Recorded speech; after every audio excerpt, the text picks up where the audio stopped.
Robert Christian Hansen was born on February 15, 1939, in the small farming town of Esterville, Iowa.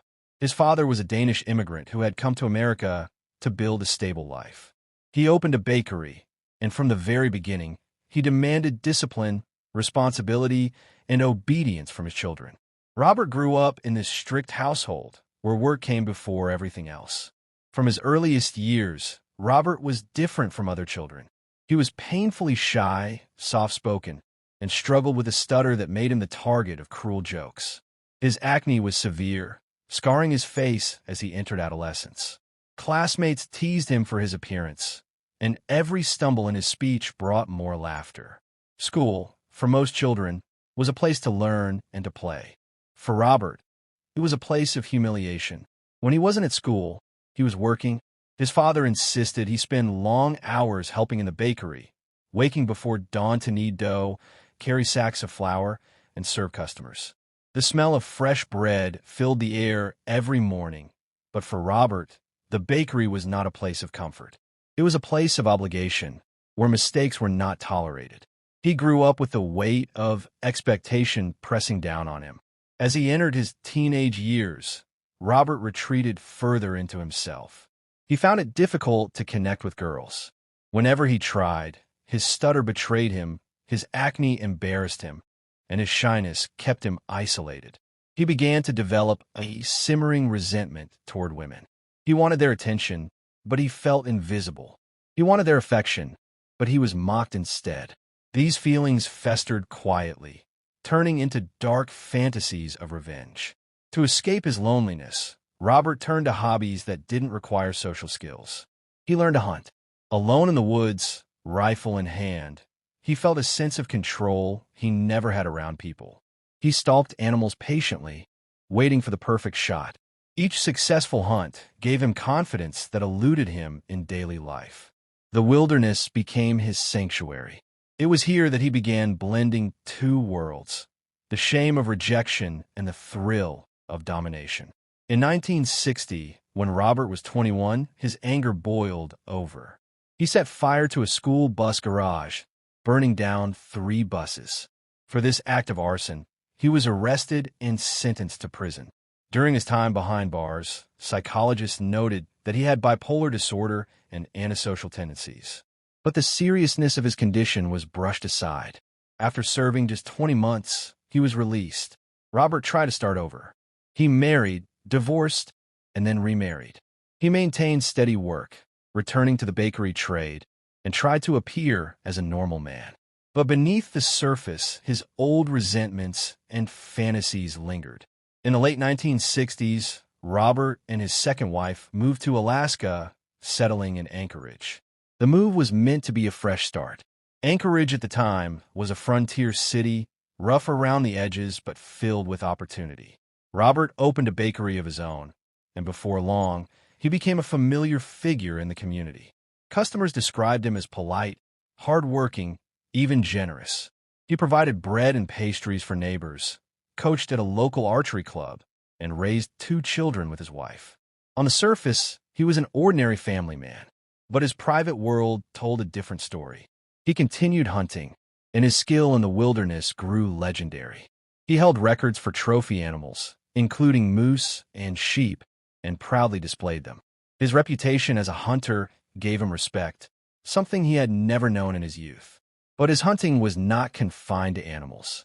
In the isolation of Alaska, where vast wilderness stretched for hundreds of miles, Robert found the perfect setting for his darkest fantasies.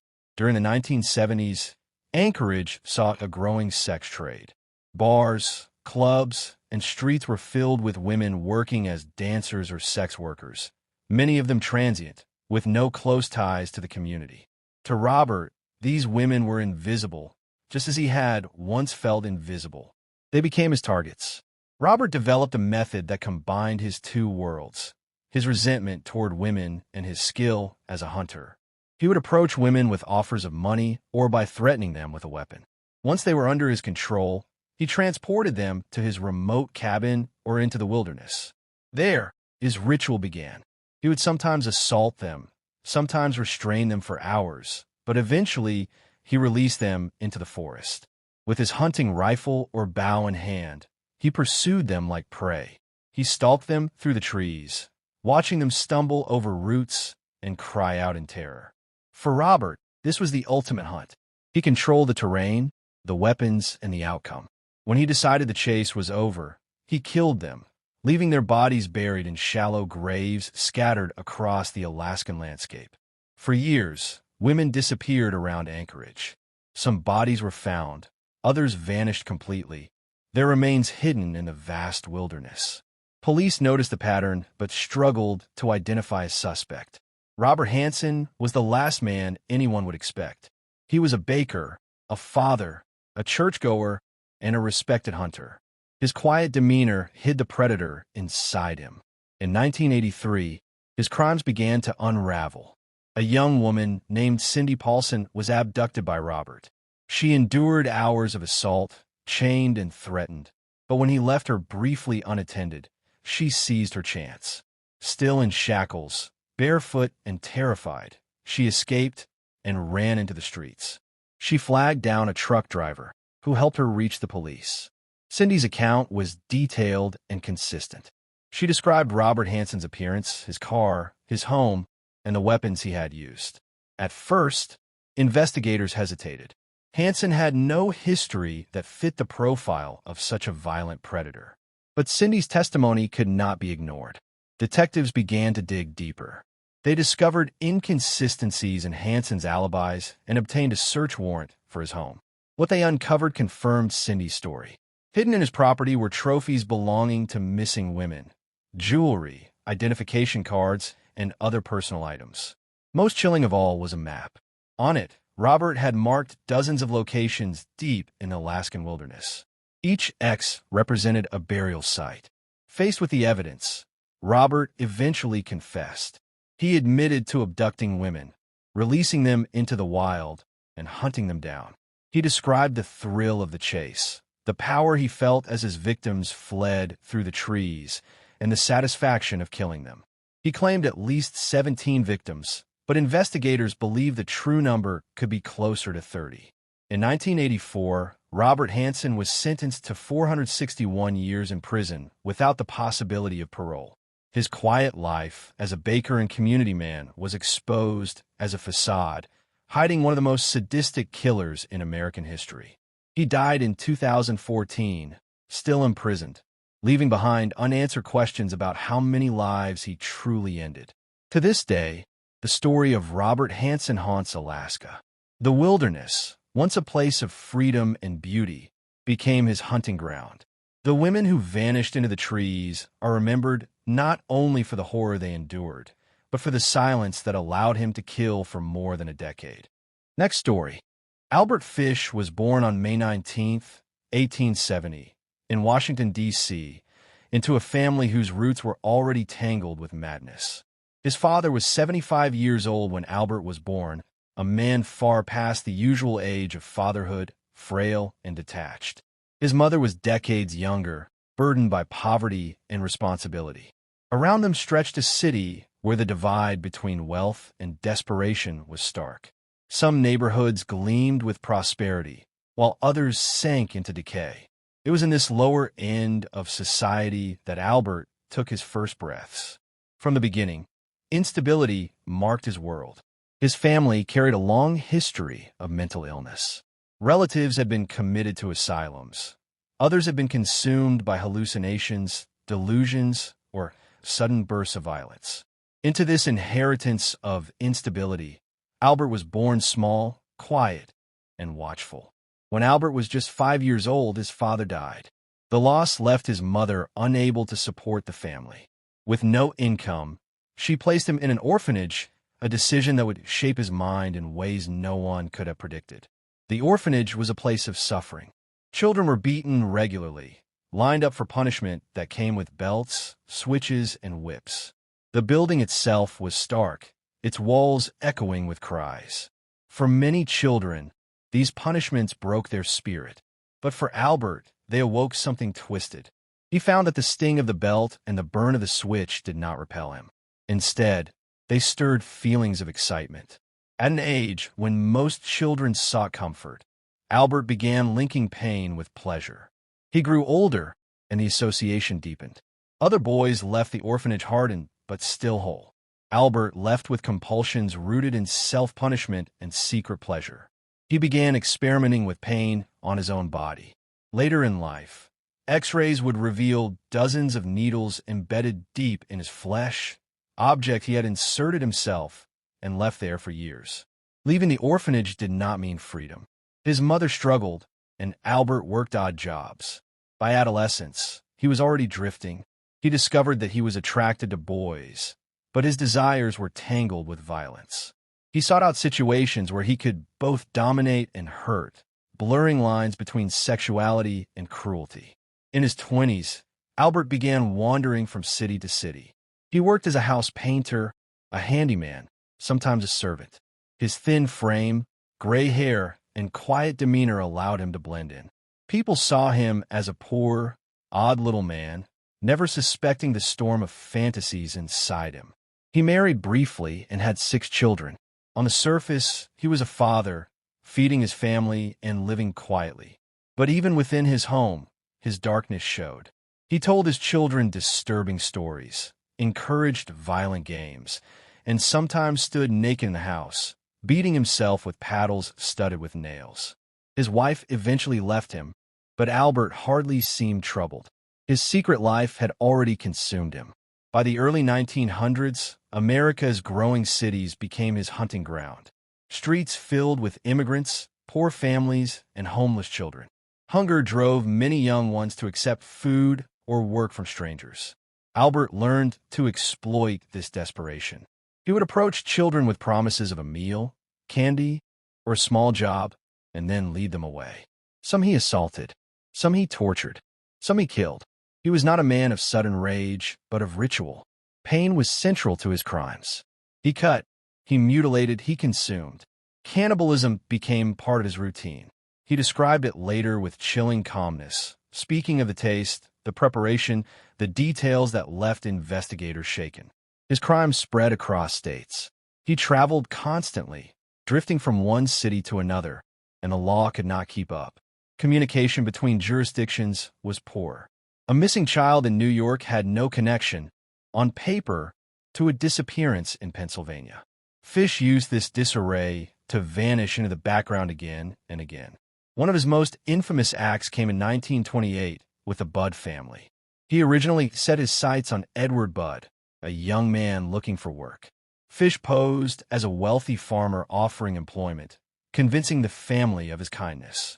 But when he visited their home, he noticed Grace Budd, Edward's 10-year-old sister. On a summer day, he persuaded her parents to let her accompany him to a supposed birthday party. Trusting his appearance as a harmless old man, they allowed it. Grace walked out the door with Albert Fish and never returned. What happened to her was one of the darkest crimes in American history. Fish lured her to an abandoned house, killed her, dismembered her body, and consumed parts of her remains. For years, her disappearance remained a mystery. But Albert Fish's compulsions went further. In one of the most disturbing acts imaginable, he later wrote a detailed letter to Grace Budd's family, describing what he had done. He mailed it directly to their home. The letter was long, rambling, filled with justifications and graphic confessions. It shocked even seasoned investigators. That letter eventually became his downfall. Detectives traced it to a boarding house linked to Fish. From there, they tracked him down and arrested him. At first, he denied involvement, but under questioning, he confessed not only to Grace's murder, but to many others. His confessions spilled out calmly, without emotion, as if he were describing ordinary tasks. He admitted to dozens of crimes, though only a few could be verified. His trial in 1935 drew enormous attention. Reporters filled the courtroom. The public, horrified by the stories, followed every word. Psychiatrists debated whether he was insane. Some described him as psychotic, consumed by delusions. Others argued he was sane but perverse, fully aware of his actions. The jury, after long deliberation, found him guilty and sentenced him to death. On January 16, 1936, Albert Fish was executed in the electric chair at Sing Sing prison. Witnesses reported that he entered the chamber calmly, even eagerly. He had lived a life of pain and cruelty, and in the end, he seemed to embrace death as the final act of his ritual. Next story. Andrei Romanovich Chikatilo was born in 1936 in a small Ukrainian village surrounded by flat fields and forests stretching to the horizon. His life began in a world scarred by hunger and fear. Ukraine had just endured the Holodomor, the man-made famine that claimed millions of lives in the early 1930s. People whispered of families that vanished, of neighbors who never returned from the fields, of desperate parents who turned on their own children.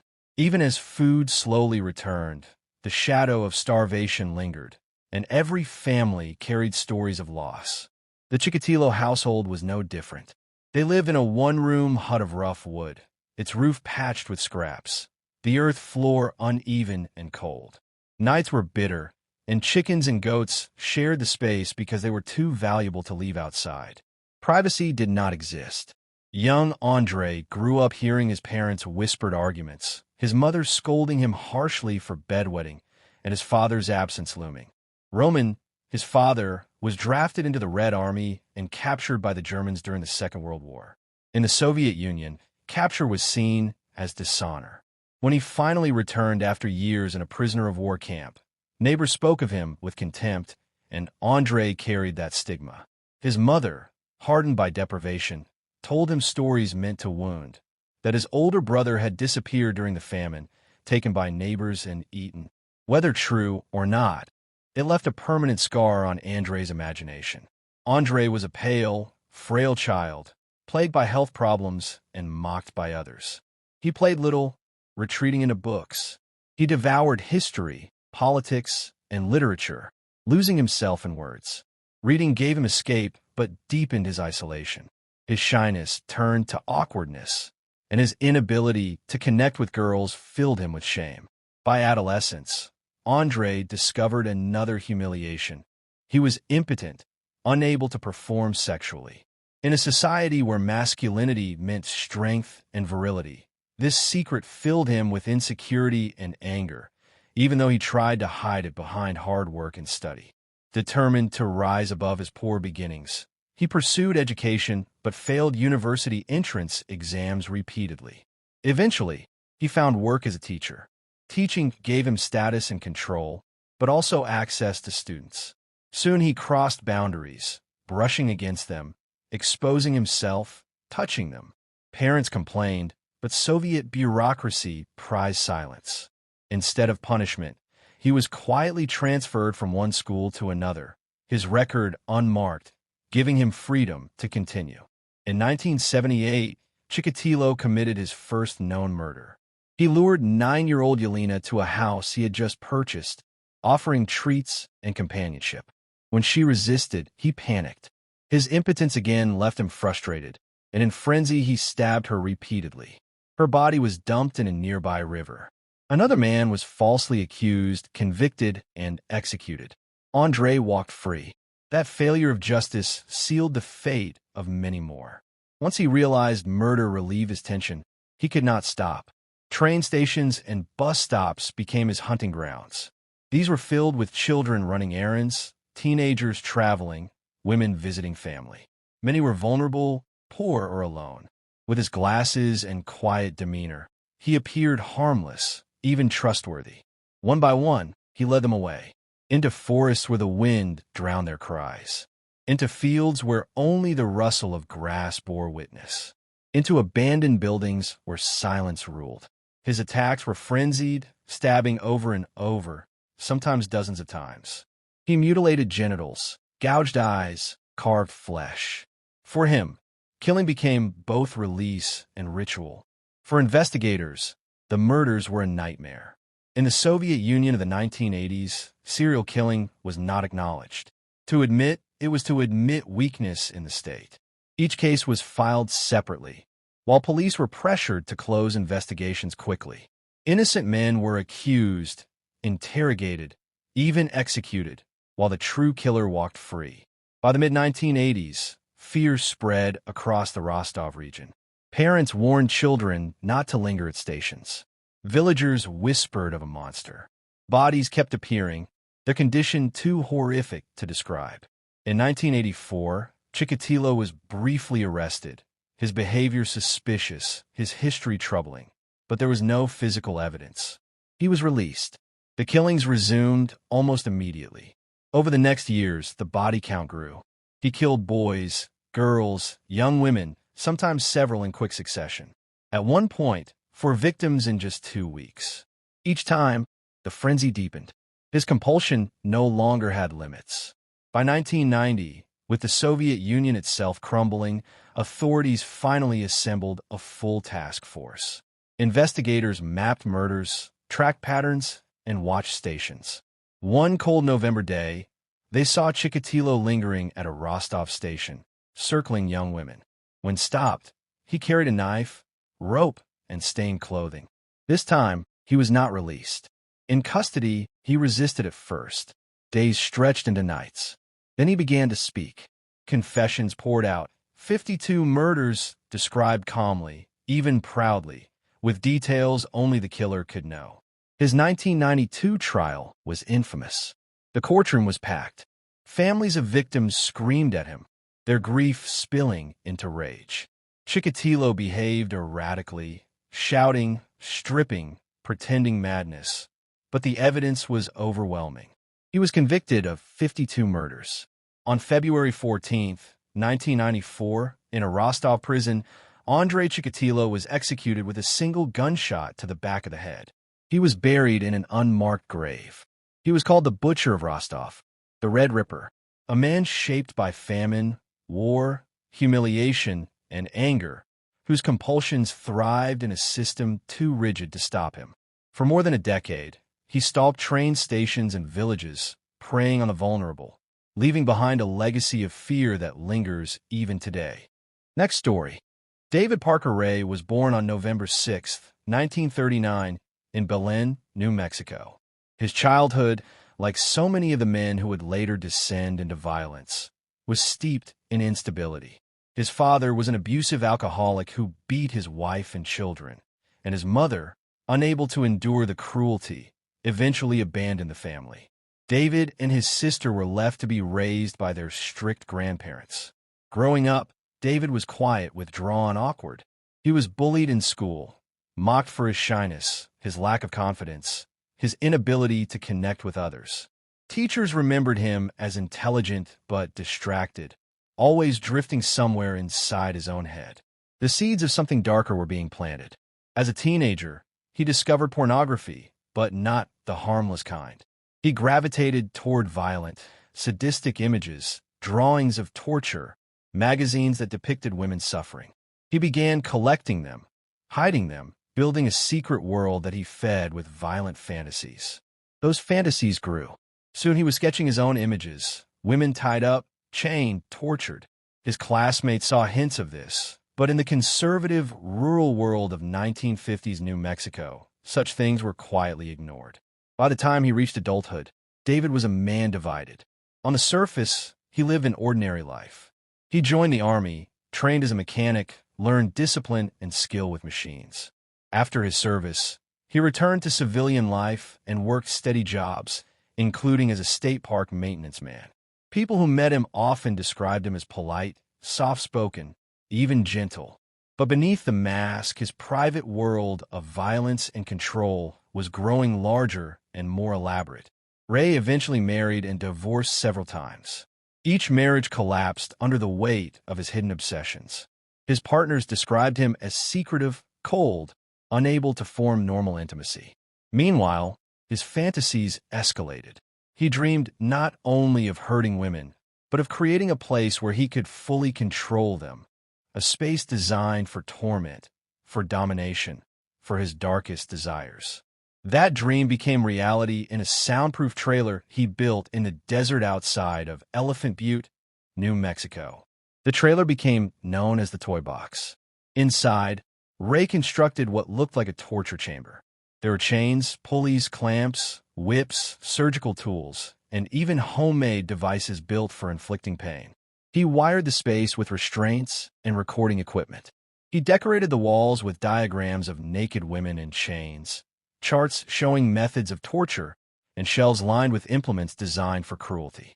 Before bringing victims into this space, Ray recorded an audio tape, a chilling introduction. When a woman awoke, bound and disoriented inside the toy box, Ray would play the tape. On it, his calm, steady voice explained in graphic detail what would happen to her, how long she might live, and the rules she was expected to follow. The tape stripped away all hope. It told them they were no longer human beings, only objects, toys to be used until he tired of them. Ray did not work alone. He often involved women in his crimes, including his girlfriend, Cindy Hendy, who helped lure victims and maintain control. Together, they kidnapped women, often sex workers or runaways, those society overlooked. Victims were drugged, bound, and transported to the toy box. Some survived to tell their stories. Others vanished without a trace. Authorities believe there may have been dozens of victims, but the desert kept its secrets well. For years, his crimes went undetected. Victims who escaped often struggled to be believed. Their accounts sounded too horrific, too bizarre. Local police dismissed them as unreliable, thinking no man could possibly construct such a place or carry out such acts. Ray exploited this disbelief, confident that his victims' voices would vanish in the wind. It all unraveled in 1999. A woman named Cynthia Vigil was abducted by Ray and Cindy Hendy. She was chained and tortured in the toy box, but through sheer determination, she managed to escape. Naked, bruised, and still chained, she fled into the street and found help. Her testimony gave law enforcement the evidence they needed to search Ray's property. What they found shocked even seasoned investigators. The trailer was worse than the victims had described. Every inch of it confirmed the stories, the instruments of torture, the recordings, the diagrams. It was not fantasy. It was real. Ray was arrested. During interrogation, he remained calm, almost casual about what he had built.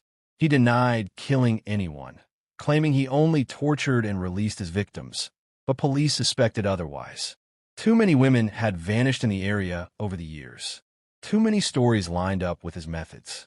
Despite extensive searches, bodies were never recovered, buried perhaps in the remote desert, hidden forever by time and sand. His trial was long and complex, as prosecutors worked to piece together cases without the physical remains of victims. Ultimately, he was convicted on multiple counts of kidnapping and torture. He was sentenced to over 200 years in prison. Cindy Hendy, his accomplice, also received a lengthy sentence after testifying against him. But Ray himself never served his full punishment. In 2002, only 3 years after his arrest, he died of a heart attack in prison. He took with him the full truth of his crimes, the number of victims, their names, the locations of their bodies.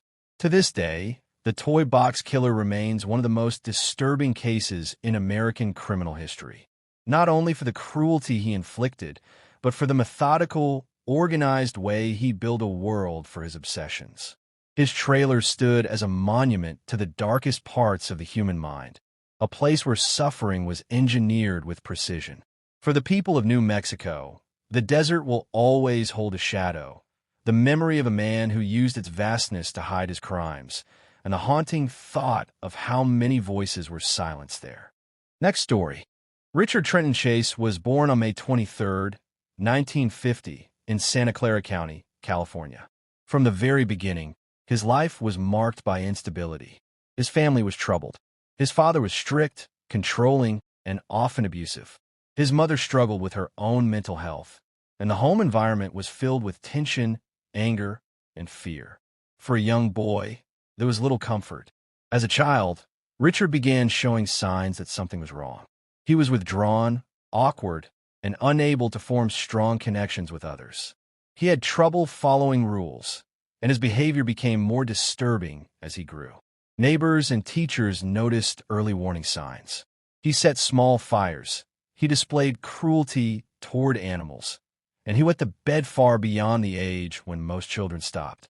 This trio of behaviors, often called the McDonald Triad, would later be studied as common markers in the backgrounds of violent offenders.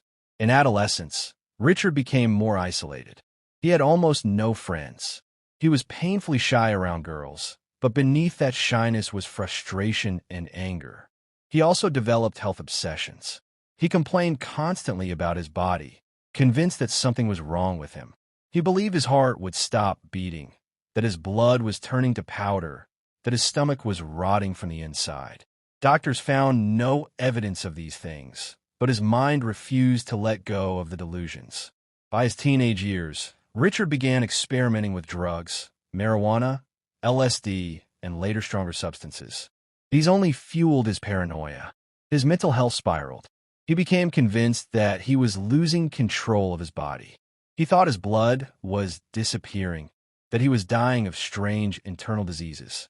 In his desperate search for answers, he began to develop bizarre coping mechanisms. Richard believed that drinking the blood of animals could keep him alive. He began capturing small creatures, rabbits, cats, dogs, even birds. He would kill them, drink their blood, and sometimes consume their raw organs. To him, this was not cruelty. In his delusional mind, it was survival. He believed blood gave him strength, that restored what he thought his body lacked. His obsession with blood grew. He started injecting animal blood into his veins, an act that caused serious infections. His family became alarmed. Eventually, he was placed in a psychiatric hospital. There, staff quickly realized how disturbed he was. He was caught killing birds that landed near the hospital, drinking their blood in secret. Other patients called him Dracula. Despite his behavior, after treatment with medication, Richard was released. Doctors believed he could function outside with supervision. But once free, he stopped taking his medication. His delusions returned stronger than before.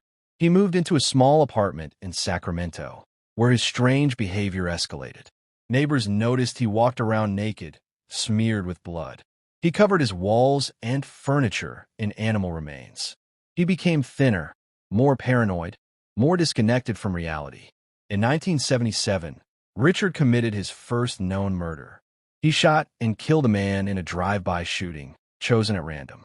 Police found the crime puzzling, with no clear motive or suspect.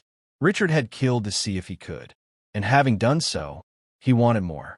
What followed in January of 1978 shocked Sacramento and became the reason for his nickname, the Vampire of Sacramento. Richard targeted homes where he believed the doors were unlocked. He said later that if a door was locked, it was a sign he wasn't welcome. But if it was open, it meant fate allowed him inside. On January 23rd, he entered the home of a young woman named Teresa Wallen. She was pregnant at the time. Richard shot her, then mutilated her body. He performed acts of necrophilia, drank her blood, and removed organs, taking them home with him. The crime scene was horrific, one of the most brutal investigators had ever seen. 4 days later, on January 27th, Richard struck again. This time, he entered the home of the Muroth family. Inside were 38-year-old Evelyn, her 6-year-old son Jason, her 22-month-old nephew, and a family friend. Richard murdered all of them with his gun. He then mutilated Evelyn, drinking her blood and consuming parts of her body. He took the toddler from the scene, later killing him and discarding his body. Sacramento was thrown into panic. The crimes were savage, the scenes unimaginable. Police launched one of the largest manhunts in the city's history. Witnesses described a strange, gaunt man driving a rusted station wagon. Tips poured in, and soon suspicion focused on Richard Chase. Detectives found his apartment. Inside, the stench was overwhelming. The walls, floors, and kitchen were covered in blood. Cups filled with blood sat on counters. Refrigerators stored organs. It was a house of horror. On January 28, 1978, police arrested Richard Chase. He did not resist. In custody, he calmly explained his reasoning. He believed he had to drink blood to survive. He said Nazis were poisoning him, that his blood was drying up, that he was keeping himself alive by consuming others. He spoke with a flat, detached tone, describing horrors as if they were routine. At his trial, the defense argued insanity. Clearly, his delusions and behavior pointed to severe schizophrenia. But the jury, horrified by the details of the crimes, convicted him of 6 murders and sentenced him to death in the gas chamber. Richard Chase never made it to execution. In 1980, while awaiting death, he hoarded medication prescribed for depression. He took an overdose in his cell, ending his own life at the age of 30. His story remains one of the most disturbing in American crime history, not only for the brutality of the murders, but for the window it opened into the mind of a man consumed by delusion. To Richard Chase, blood was life, and in his madness, he turned Sacramento into a city of fear, leaving behind a legacy that still chills those who study his case. Next story. Gary Leon Ridgway was born on February 18, 1949, in Salt Lake City, Utah. He was the second of 3 sons in a working-class family. His father, Thomas Ridgway, worked as a bus driver, while his mother, Mary, was a retail sales clerk. The family lived a modest life, struggling financially at times, but always trying to maintain appearances of normalcy. From the outside, their household seemed unremarkable, yet within its walls lay tensions and patterns of dysfunction that would later be seen as critical to the making of a killer. As a child, Gary was shy and slow to develop academically. He struggled with reading comprehension and was held back in school more than once. Teachers noticed that he seemed detached, often staring off or failing to grasp lessons. His classmates sometimes mocked him for his lack of intelligence, and he grew up with a deep sense of inferiority. This sense of being less than others would stay with him for life, shaping the way he related to people. At home, the Ridgway family environment was strained. Gary's father often complained about sex workers, speaking of them with contempt. He frequently shared disturbing stories about encounters he had witnessed while driving his bus route near Seattle, where prostitution was common. At the same time, Gary's relationship with his mother was complicated. She was described as domineering, strict, and sometimes humiliating toward him. Gary later spoke of feeling confused by his mother's behavior, especially when she scolded him harshly, even as she also cared for him physically in ways that left him with troubling, conflicted emotions. As Gary entered adolescence, he began to show troubling signs of suppressed rage. At the age of 16, in what would later be remembered as a shocking foreshadowing of his adult crimes, he lured a 6-year-old boy into the woods and stabbed him. The child survived, but the act revealed a dangerous side of Gary that no one around him truly recognized or understood at the time. It was brushed off as an isolated incident, and Gary moved forward with his life as though nothing had happened. After finishing high school, Gary joined the Navy. He was deployed to Vietnam, where he was exposed to the chaos of war and the widespread use of sex workers among soldiers. He contracted gonorrhea during his service, which filled him with a mixture of guilt and anger, emotions that later became tied to his view of women. When his military service ended, he returned to the United States and settled near Seattle. Gary Ridgway married young, taking a woman named Claudia Craig as his first wife in 1970. But their marriage was troubled from the beginning. He was jealous, controlling, and consumed by suspicions of infidelity. His fixation on sexual activity was overwhelming, and his expectations in the marriage were exhausting to his partner. They divorced within a year. He would marry more than once again, and in each relationship he displayed a disturbing pattern of obsession, control, and infidelity. On the surface, Ridgway lived a seemingly ordinary working-class life. He was employed as a painter at the Kenworth Truck Factory, where he remained for decades. His co-workers described him as quiet, sometimes odd, but generally reliable. He attended church regularly and sometimes read the Bible aloud at home. Yet beneath this facade of normalcy, he was nurturing dark fantasies and behaviors that would make him one of the most prolific serial killers in history. The murders that would later be attributed to him began in the early 1980s in the area surrounding the Green River near Seattle. In 1982, the body of a young woman was found in the river. Within weeks, more bodies were discovered, all of them women, many of them known to be sex workers or runaways. The victims were often strangled, sometimes with ligatures, and their bodies were left in wooded areas, ravines, or the river itself. The pattern became clear to investigators. They were dealing with a serial killer who targeted vulnerable women, lured them to his vehicle, murdered them, and then disposed of their bodies in clusters across the landscape. The press soon dubbed him the Green River Killer, a name that would haunt the Pacific Northwest for decades. The investigation quickly became one of the largest in American history. Task forces were formed, dozens of detectives and FBI profilers were assigned, and yet the killer remained elusive. Ridgway himself was interviewed as early as 1983. He admitted to knowing some of the victims and to picking up sex workers, but he was calm, cooperative, and passed a polygraph test. Without concrete evidence, the investigators let him go. Meanwhile, the bodies continued to accumulate. Throughout the 1980s, women kept vanishing from the Seattle area, many of them last seen near Pacific Highway South, a stretch of road notorious for prostitution. Their remains were later found in clusters in wooded dumping sites that Ridgway returned to more than once. He often revisited the corpses to perform acts of necrophilia, an element of his crimes that remained hidden until his eventual confessions. For years, the task force chased leads, investigated suspects, and tried new forensic methods. Among those who assisted was Robert Keppel, a detective who had previously investigated Ted Bundy. Bundy himself, sitting on death row in Florida at the time, even offered to help profile the Green River Killer. Bundy suggested that the killer likely revisited the bodies and that he chose vulnerable women because he knew their disappearances would draw less attention. At the time, investigators considered Bundy's insights, but still lacked the evidence to make an arrest. Ridgway's double life continued into the 1990s. He remarried, held his job steadily, and maintained a bland suburban existence. Neighbors described him as unremarkable, sometimes friendly, sometimes odd.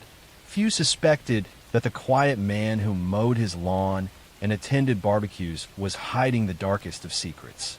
The break in the case came with the advancement of DNA technology. In the late 1990s and early 2000s, samples that had been preserved from the victims were tested using new methods. Semen found on several victims was matched conclusively to Gary Ridgway. In 2001, nearly 2 decades after the first murders, Ridgway was finally arrested. The arrest shocked those who knew him. Many could not reconcile the ordinary factory worker with the monstrous crimes. In custody, Ridgway eventually confessed to an astonishing number of murders. He admitted to killing at least 70 women, though he was only formally convicted of 49.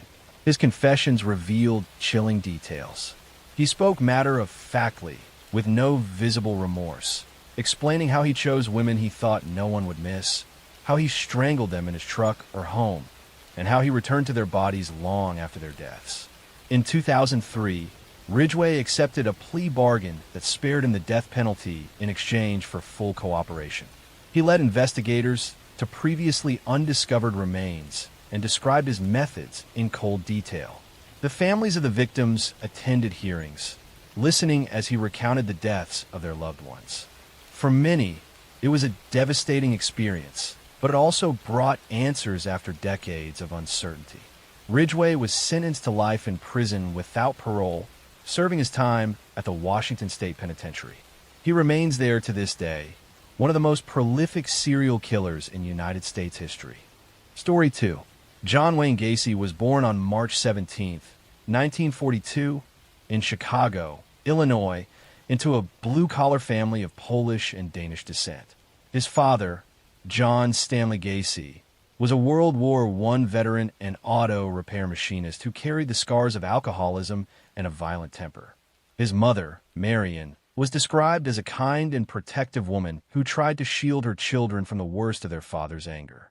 John Wayne, known in the family simply as Johnny, was the second of 3 children, with 2 sisters who were close to him throughout his life. From an early age, Gacy's relationship with his father was one of fear and disappointment. The elder Gacy often belittled his son, calling him weak and stupid, mocking him for not being athletic, and sometimes beating him for minor infractions. Johnny longed for approval that never came. Even as he grew older and achieved small successes, his father dismissed him. His mother, on the other hand, offered him compassion and defended him from his father's abuse. But this only deepened the wedge between father and son. As a boy, Gacy suffered from health problems. He experienced fainting spells and was later diagnosed with a congenital heart condition that limited his ability to participate in sports. This weakness made him a target of bullying from peers and further scorn from his father, who saw physical strength as a mark of manhood. These early wounds of rejection and humiliation would stay with him for life. Despite his struggles, Gacy showed an ability to charm and make friends. He had a sociable nature and often tried to win people over with humor and friendliness. By his teenage years, he became active in community organizations, working in grocery stores, and showing leadership qualities that impressed many around him. Yet behind this affable exterior, he carried secrets of confusion about his identity, his desires, and his insecurities. After finishing high school, Gacy moved through a series of jobs, eventually finding work in management positions. He married his first wife, Marlyn Myers, in 1964, and the couple settled in Waterloo, Iowa, where her family owned a chain of Kentucky Fried Chicken restaurants. Gacy managed 3 of these restaurants, earning a good salary and presenting himself as a respectable young businessman. He joined the JCs, a civic organization where he rose quickly through the ranks, known for his enthusiasm and his ability to get others involved. But beneath this respectable exterior, Gacy harbored dark impulses. In 1968, he was charged with sexually assaulting a 15-year-old boy, an offense that shattered the image he had worked so hard to build. He was sentenced to 10 years in prison, and his wife divorced him, taking their 2 children and severing all ties. After serving just 18 months, Gacy was released in 1970 for good behavior. He returned to Chicago, determined to rebuild his life, but the seeds of his future crimes had already been planted. Back in Chicago, Gacy reinvented himself. He started a successful construction business, PDM Contractors, which specialized in painting, decorating, and maintenance. He remarried, this time to a woman named Carol Hoff, a divorced mother with 2 daughters. They moved into a house on Somerdale Avenue in Norwood Park, a quiet suburban neighborhood. To his neighbors, Gacy appeared to be a model citizen. He hosted parties, often cooking elaborate meals, and became involved in local Democratic Party politics. One of Gacy's most unusual hobbies was performing as a clown. He created 2 characters, Pogo the Clown and Patches the Clown, sewing the costumes himself and painting his own face. He entertained children at hospitals, charity events, and parades, earning him the nickname the Killer Clown in later years. To those who saw him perform, he seemed harmless, even joyful. Yet this persona masked the terrifying reality of what was happening inside his home. Throughout the 1970s, young men and boys began disappearing in the Chicago area. Many of them were runaways, drifters, or youth-seeking work. Gacy often lured them with promises of construction jobs or money. Some he picked up hitchhiking, others he met at bus stations or on the street. Once inside his home, he would offer them alcohol or show them a trick involving handcuffs, claiming he could demonstrate how to escape. When they were restrained, he revealed his true intentions. He assaulted them, strangled them, and disposed of their bodies. The sheer number of victims is staggering. Over the years, Gacy murdered at least 33 young men and boys. He buried most of them in the crawl space beneath his house, layering the bodies in trenches that he dug himself. Others were disposed of in the nearby Des Plaines River. His ability to maintain his public image while committing these crimes is one of the most disturbing aspects of his story. Suspicion grew slowly. Some families of the missing reported seeing their sons last with Gacy, and rumors circulated. In 1978, the disappearance of 15-year-old Robert Piest became the turning point. Piest was last seen at a pharmacy where Gacy had offered him a job. When he failed to return home, his parents alerted the police, who quickly connected his disappearance to Gacy. A surveillance operation was launched. Detectives followed Gacy, noting his erratic behavior and eventually obtaining a search warrant for his home. What they discovered shocked them. The smell of decomposition in the house was overwhelming. In the crawl space, they began to find bodies, one after another, buried in the earth. The scale of the crime was almost beyond comprehension. Gacy was arrested in December 1978. During questioning, he confessed in chilling detail to the murders. He spoke casually of how he killed the boys, describing them as if they were objects rather than human beings.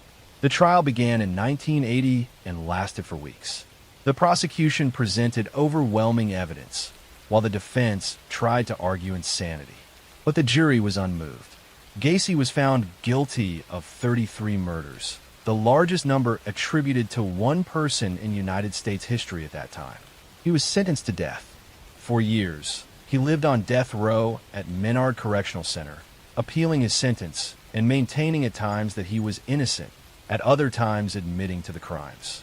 He became a notorious figure, even creating paintings that were sold for high prices by collectors morbidly fascinated with him. On May 10, 1994, John Wayne Gacy was executed by lethal injection. Crowds gathered outside the prison, some celebrating, others reflecting on the horror of his crimes. His last words were dismissive, showing no remorse for the lives he had taken. The legacy of John Wayne Gacy's crimes left a deep scar on the Chicago community and the families of his victims. His ability to live a double life, to be a businessman, a community volunteer, and a clown who entertained children, while at the same time burying dozens of bodies beneath his home, remains one of the most chilling examples of hidden evil. His case also led to greater awareness of the need for better investigations into missing persons, especially those from vulnerable groups. Story 3. The story of Peter Sutcliffe, later known to the world as the Yorkshire Ripper, begins in a quiet and ordinary setting, one that gave little hint of the darkness that would one day emerge. Born in Bingley, West Yorkshire, in 1946, Sutcliffe grew up in a working-class family in post-war England. His early life was marked by a somewhat withdrawn personality, a boy who seemed more comfortable in solitude than in crowds. Teachers and peers noticed that he was shy and sometimes awkward, but there was little outward sign of what was to come. The landscape of his childhood was one of smoky industrial towns, strict social structures, and families trying to rebuild their lives in the aftermath of war. As Sutcliffe grew older, those who knew him recalled a young man who seemed caught between the ordinary expectations of life and a deeper sense of disconnection. He worked various jobs, including in a factory and later as a truck driver, but he never seemed to settle. His relationships were strained, though he eventually married Sonia Surma in 1974, a woman who would remain by his side through much of the turmoil that was to follow. Their marriage was unusual, marked by long separations and a lack of intimacy, which only deepened Sutcliffe's sense of isolation. The crimes that would bring his name into infamy began in the mid-1970s. Between 1975 and 1980, women in the north of England began to be attacked with shocking brutality. Many were sex workers, living vulnerable lives on the margins of society. Others were simply ordinary women going about their daily routines. The killings were marked by a distinctive pattern, with the use of a hammer and a sharpened instrument that inflicted terrible injuries. The attacks were sudden, frenzied, and deeply violent, leaving behind scenes of horror that confounded the police and terrified the public. The press quickly seized upon the fear, labeling the unknown killer the Yorkshire Ripper, an echo of the Victorian-era Jack the Ripper murders in London. The name stuck, and with it came a wave of public panic. Women across the north of England lived under a shadow of dread, avoiding nighttime travel, staying in groups, and fearing the possibility that the next victim could be anyone. The climate of fear grew so severe that it reshaped social life, particularly for women, and placed immense pressure on law enforcement to find the culprit. The investigation, however, was plagued by mistakes. The West Yorkshire Police launched one of the largest manhunts in British history, interviewing thousands of men, compiling endless files of information, and struggling under the weight of both public expectation and their own internal errors. A major setback came in the form of the so-called Wearside Jack hoax. A man with a strong Sunderland accent sent letters and tapes to the police claiming to be the killer. The police, convinced of the authenticity of the recordings, diverted significant resources to focus on suspects with similar accents. In reality, the letters and tapes were fraudulent, later proven to have been sent by John Samuel Humble, a man with no connection to the actual murders. This misdirection allowed Sutcliffe to continue his killings while the investigation drifted off course. By the end of the decade, the list of victims had grown. Women such as Wilma McCann, Emily Jackson, Irene Richardson, Patricia Atkinson, Jane McDonald, and many more had lost their lives in horrifying circumstances. Some victims were young women with children, others elderly, some students or shop assistants. Each case carried with it grief and devastation for families and communities, while the broader society lived with the constant unease of not knowing when or where the killer would strike next. Despite being interviewed by the police multiple times, Sutcliffe managed to avoid capture. He explained away inconsistencies, charmed his way out of suspicion, and benefited from the disorganization of the investigation. Files were misplaced, connections were overlooked, and the sheer scale of the inquiry left gaps through which Sutcliffe slipped repeatedly. The frustration of the detectives mounted, and the anger of the public grew. Women's rights groups organized protests, demanding greater safety and accountability, and criticizing the police for failing to protect the vulnerable. The breakthrough finally came in January 1981. Sutcliffe was arrested in Sheffield after police officers noticed false number plates on his car. Inside the vehicle, they discovered tools that connected him to the series of murders. Further investigation revealed bloodstains, weapons, and other evidence that left little doubt as to his guilt. Once in custody, Sutcliffe confessed to many of the murders, speaking in a detached and almost casual manner that shocked investigators. He claimed that he had been commanded by voices, a supposed divine directive to rid the world of prostitutes. Whether this was a genuine delusion or an attempt to craft a defense is still debated, but it became a central element of his trial. In May 1981, Sutcliffe stood trial at the Old Bailey. The proceedings gripped the nation as the court heard testimony about the murders, the botched investigation, and Sutcliffe's mental state. His defense argued diminished responsibility, claiming he suffered from paranoid schizophrenia. However, the jury rejected this, and Sutcliffe was convicted of 13 counts of murder and 7 counts of attempted murder. He was sentenced to 20 concurrent life terms in prison, a sentence later upgraded to a whole life tariff, ensuring that he would never be released. The aftermath of the case left lasting scars on British society. Families of the victims struggled with grief for decades, while the surviving victims bore the trauma of their attacks. The failures of the police investigation led to a major public inquiry, which criticized the West Yorkshire police for their mishandling of the case and recommended sweeping reforms. The Wearside Jack hoaxer was eventually unmasked and imprisoned years later, adding another tragic dimension to the story of misdirection and lost lives. Sutcliffe himself spent the rest of his life in custody, moving between prisons and psychiatric facilities. He was attacked several times by fellow inmates and lived under heavy guard. His health declined in later years, and he died in 2020 after contracting COVID-19, bringing an end to the life of a man whose crimes had cast a shadow over an entire generation. The story of the Yorkshire Ripper remains one of the most haunting chapters in British criminal history. It is a tale not only of violence and cruelty, but also of systemic failure, public fear, and the resilience of those who demanded justice. It reveals how the actions of one man can alter the lives of countless others, and how institutions meant to protect can falter under pressure. For decades, it has served as a cautionary reminder of the need for vigilance, fairness, and the protection of society's most vulnerable. Story 4. The story of Richard Ramirez, who would become infamously known as the Night Stalker, begins far from the bright lights of Los Angeles, in El Paso, Texas, where he was born in February 1960. He grew up in a troubled household, the youngest of 5 children in a working-class Mexican-American family. His father was strict and often abusive, and young Richard, called Richie by his family, began spending long hours away from home to avoid conflict. He slept in cemeteries as a child. He wandered the streets at night, and he grew up surrounded by influences that were anything but stable. From an early age, Ramirez was exposed to violence and darkness that would shape him forever. His older cousin, Miguel, was a Vietnam veteran who returned from the war with photographs of atrocities and stories of brutality. Miguel would show these images to the impressionable boy and brag about acts of violence he committed overseas. Even more horrifying, Miguel once shot his wife in front of Richard, an act of domestic murder that Ramirez witnessed firsthand as a teenager. This exposure to blood and death left a deep imprint.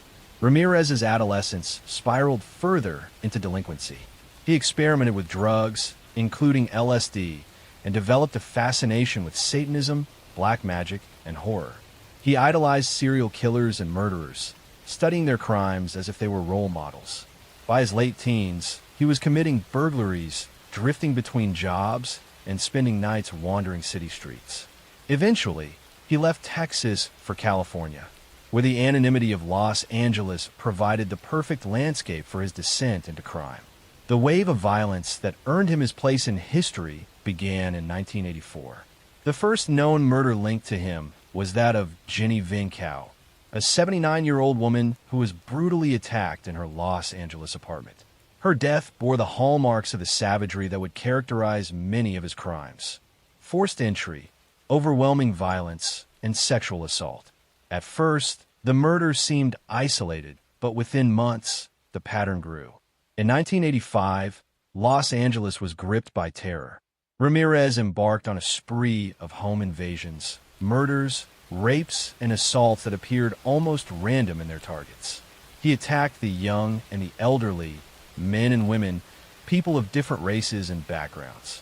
No one felt safe because there was no clear profile of who might be next.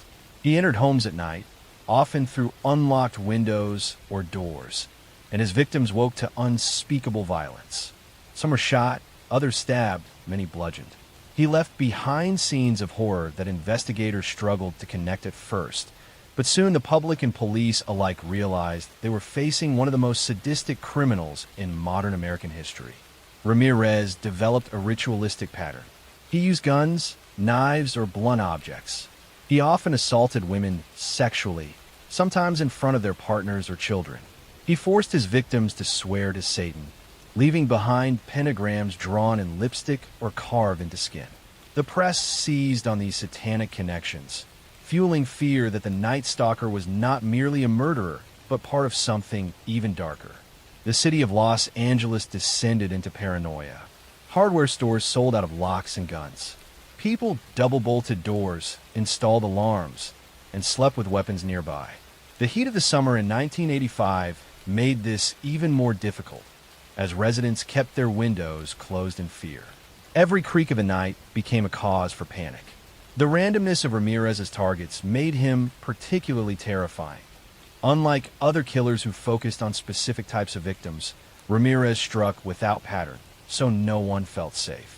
The police worked tirelessly, but Ramirez proved elusive. He used stolen cars, switched weapons, and left behind little that could lead directly to him. He killed in Los Angeles, but also traveled north to San Francisco, committing murders there as well, widening the scope of the hunt. A breakthrough came when a fingerprint lifted from a stolen car matched Richard Ramirez, whose criminal record included prior arrests.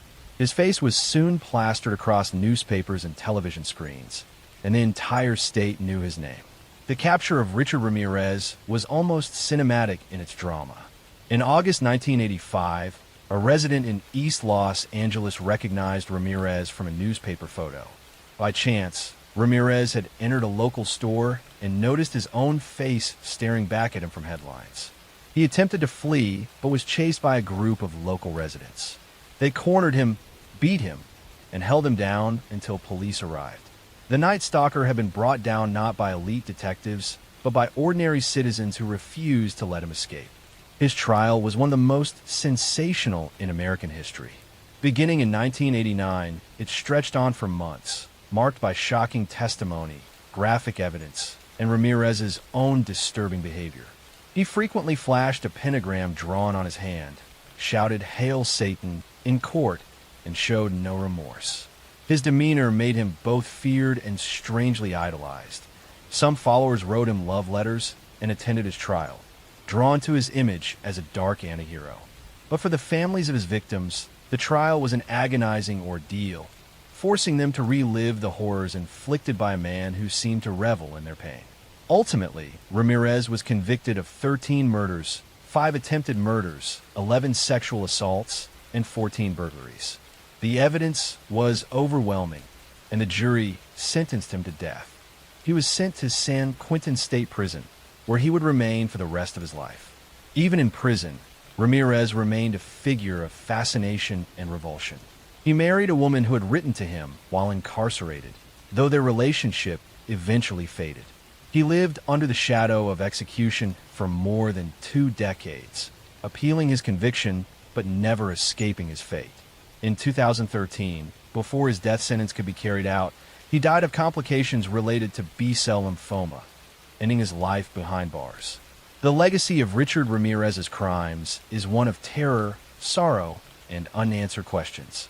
His victims and their families live with scars that never fully heal.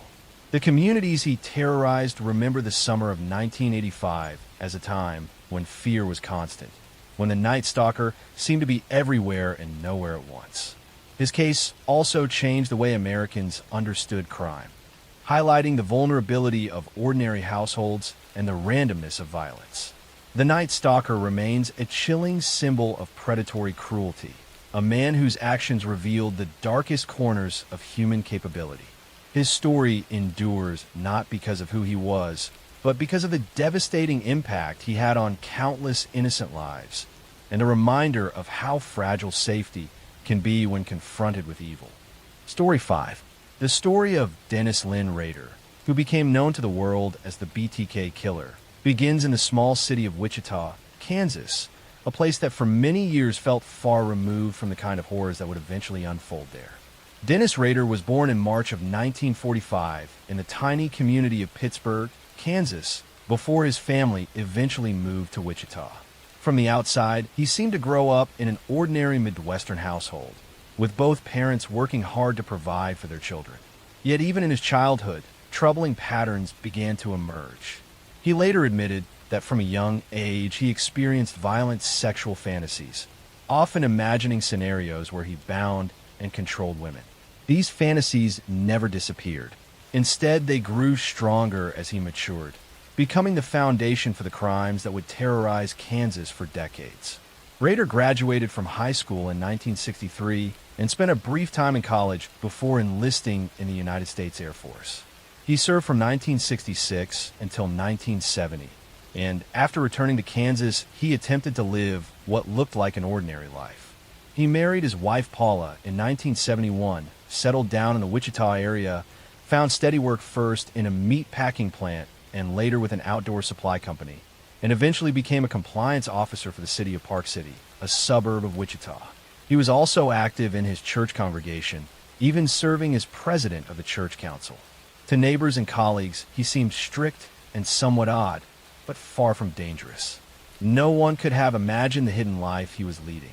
The first known murders attributed to Rader occurred in January of 1974, when he entered the home of the Otero family in Wichita. Inside were Joseph and Julie Otero and 2 of their young children. What unfolded that morning was an act of unimaginable violence. Rader bound each member of the family with cords and methodically killed them one by one. The brutality of the Otero murders stunned Wichita and immediately led police to believe a highly dangerous individual was at large. Yet investigators had few leads. There were no suspects, no clear motive, and no connection between the victims and a possible killer. The Otero murders might have remained an isolated tragedy, but soon afterward Rader made it clear he wanted recognition. In October of 1970, a local newspaper received a letter from someone claiming responsibility. The letter described details of the crime scene that only the killer could know. Most chillingly, the writer signed the letter with the initials BTK, standing for bind, torture, kill. That phrase would become inseparable from the crimes and the identity of the man who committed them. Over the following years, Rader struck again. In April 1974, he killed Catherine Bright, a young woman he attacked in her home after following her. 2 years later, in March 1977, he murdered Shirley Vian, a mother whose children he locked in a bathroom while he carried out the crime. In December of that same year, he killed Nancy Fox, an attack he later called one of his most significant. Rader continued to taunt police and media through letters and poems, always signing them BTK. His communications revealed a desire for notoriety and control. He wanted to ensure his crimes would not be forgotten and that his name would instill fear. Despite the communications, investigators struggled to identify the killer. The crimes appeared carefully planned, and the letters revealed a disturbing intelligence. Task forces were formed, tips poured in, but the identity of BTK remained elusive. By the early 1980s, Rader seemed to go quiet. In reality, he had not stopped having violent fantasies, but he began spacing out his attacks, making them harder to connect. In April 1985, he murdered Maureen Hedge, a neighbor who lived just down the street from him. He later confessed to hiding her body in the church where he served as council president, posing her in different positions before disposing of her remains. In September 1986, he killed Vicki Weggerl, leaving behind her husband as the one to find her bound and strangled. At the time, police did not realize this crime was connected to BTK, and it was only later confirmed through DNA evidence. His final known murder occurred in January 1991, when he killed Dolores Davis, again abducting her from her home and leaving her body in a rural area outside Wichita. After that, Rader appeared to go dormant. For more than a decade, there were no known BTK murders, and many in Wichita began to believe the killer had either died or moved away. During this time, Rader continued living his outwardly normal life. He raised 2 children, maintained his job as a compliance officer where he enforced petty city codes with almost obsessive rigor, and remained active in his church. Those who knew him described him as strict, rule-bound, and somewhat controlling, but nothing that pointed to a secret double life as a serial killer. Then in 2004, more than 30 years after the first Otero murders, Wichita received a shock. BTK resurfaced. A local television station received a package containing photographs and a copy of Vicki Weggerl's driver's license, stolen from the crime scene years earlier. This was undeniable proof that the killer was still alive and wanted attention once again. Over the next year, a series of communications arrived at media outlets and police, all from BTK. He sent packages containing crime scene items, letters describing his actions, and puzzles meant to taunt investigators. These new communications proved to be Rader's undoing. In one package, he asked police if they could trace information from a computer floppy disk. Investigators responded publicly through a newspaper ad suggesting it would be safe. When Rader eventually sent a floppy disk, forensic analysis revealed metadata linking the document to Christ Lutheran Church and the name Dennis Rader. Investigators quickly confirmed that DNA taken from Rader's daughter matched evidence preserved from earlier crime scenes. On February 25, 2005, Dennis Rader was arrested near his home in Park City. The news stunned the community. This man who had lived among them for decades, enforcing local codes and serving as a church leader, was now unmasked as the BTK killer. During interrogations, Rader calmly confessed to the murders, describing them in chilling detail. He showed no remorse, instead speaking about them as projects he had planned and executed. Rader was charged with 10 counts of first-degree murder, though he hinted at more crimes that could not be conclusively proven. In court, he pleaded guilty, giving a long and detailed confession that described each murder step by step. His demeanor was cold and matter-of-fact, horrifying the families of victims who listened in the courtroom. In August 2005, Rader was sentenced to 10 consecutive life terms without possibility of parole. He was sent to the El Dorado Correctional Facility in Kansas, where he remains today. His case continues to be studied for the way he maintained a double life, the methods he used to communicate with the public and law enforcement, and the failures and eventual success of the investigation that captured him. The aftermath of the BTK case left lasting scars on Wichita. For decades, families had lived in fear, never knowing who among them might secretly be BTK. The revelation that he was an ordinary neighbor and community leader was almost as terrifying as the crimes themselves. Next story. The story of Eileen Wuornos begins not in the chaos of her crimes, but in the turbulence of her early childhood. She was born in February 1956 in Rochester, Michigan, to a teenage mother and a father who would never play a role in her life. Her father was a convicted child molester who ended up in prison, later taking his own life, and her mother abandoned Eileen and her brother when Eileen was only a toddler. The two children were left to the care of their grandparents, a home that was supposed to provide safety, but instead became another environment of instability and abuse. Eileen's grandfather was a violent man, and her grandmother struggled with alcoholism. From an early age, Eileen experienced neglect, violence, and exploitation. By the time she was 11 years old, she had already begun trading sexual favors for food, cigarettes, and small amounts of money, surviving in a world that offered her no protection. She became pregnant as a teenager after being assaulted, and her baby was given up for adoption. Soon after, she was expelled from her home, left to survive entirely on her own. Her teenage years unfolded on the margins of society. She hitchhiked across states, lived outdoors, and engaged in sex work to sustain herself. Eileen's life became a cycle of transient relationships, brushes with the law, and survival through whatever means she could find. She was arrested multiple times for theft, fraud, and disorderly conduct. The years hardened her, stripping away any sense of stability or belonging. By the late 1980s, Wuornos was living in Florida, still drifting and surviving as a sex worker along highways. It was there, beginning in 1989, that her violent crimes began. Unlike many serial killers who targeted specific groups for twisted psychological reasons, Wuornos' murders were bound up with her own life circumstances. She claimed she killed men who had picked her up for sex when they became violent or attempted to assault her. But prosecutors would later argue her crimes were calculated robberies, carried out under the guise of self-defense. Her first known victim was Richard Mallory, a 51-year-old man who picked her up along a Florida highway. In December 1989, his body was discovered abandoned in his car, shot multiple times. At first, the murder seemed like an isolated case, but over the next year, more bodies appeared. The victims were all men, found along roadsides or in wooded areas, killed with a gun, and often robbed of their belongings or vehicles. As the body count rose, eventually reaching 7 confirmed murders, fear spread through Central Florida. Police connected the killings by the consistent method and by witness descriptions of a woman seen with some of the victims shortly before their deaths. A key detail helped narrow the search. Wuornos and her lover, Tyria Moore, had crashed one of the victims' cars and fled the scene, leaving behind fingerprints. Those prints were traced back to Wuornos, already known to law enforcement for her long history of arrests.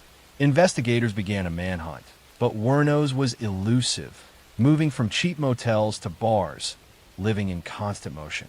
In January 1991, police finally caught her at a biker bar in Daytona Beach. She was arrested without incident, though she maintained a tough and defiant demeanor. Her partner, Tyria Moore, became a crucial figure in the case.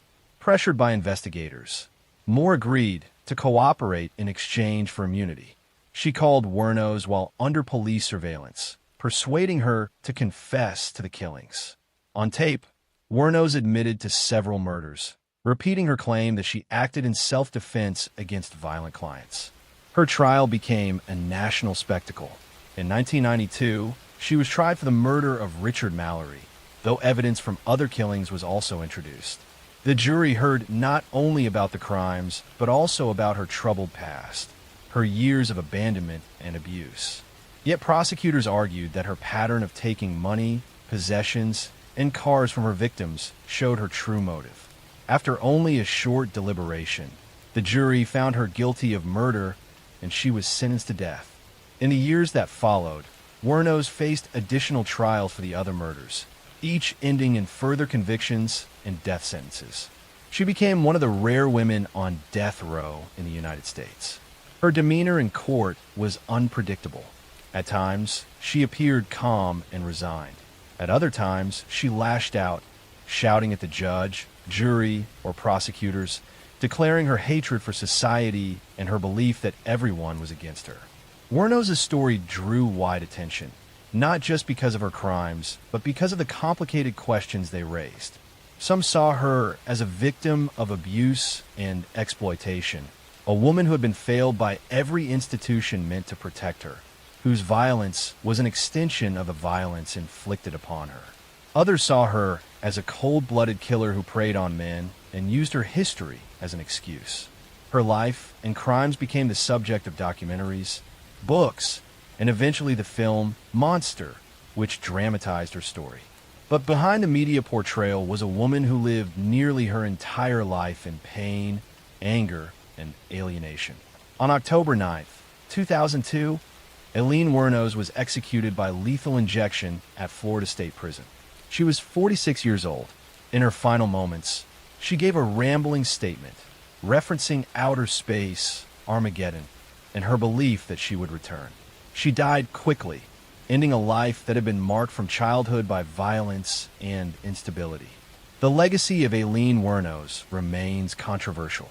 To some, she symbolizes how cycles of abuse and neglect can create a person capable of great harm. To others, she is remembered simply as a killer who took innocent lives. What is undeniable is that her story stands apart in the history of American crime.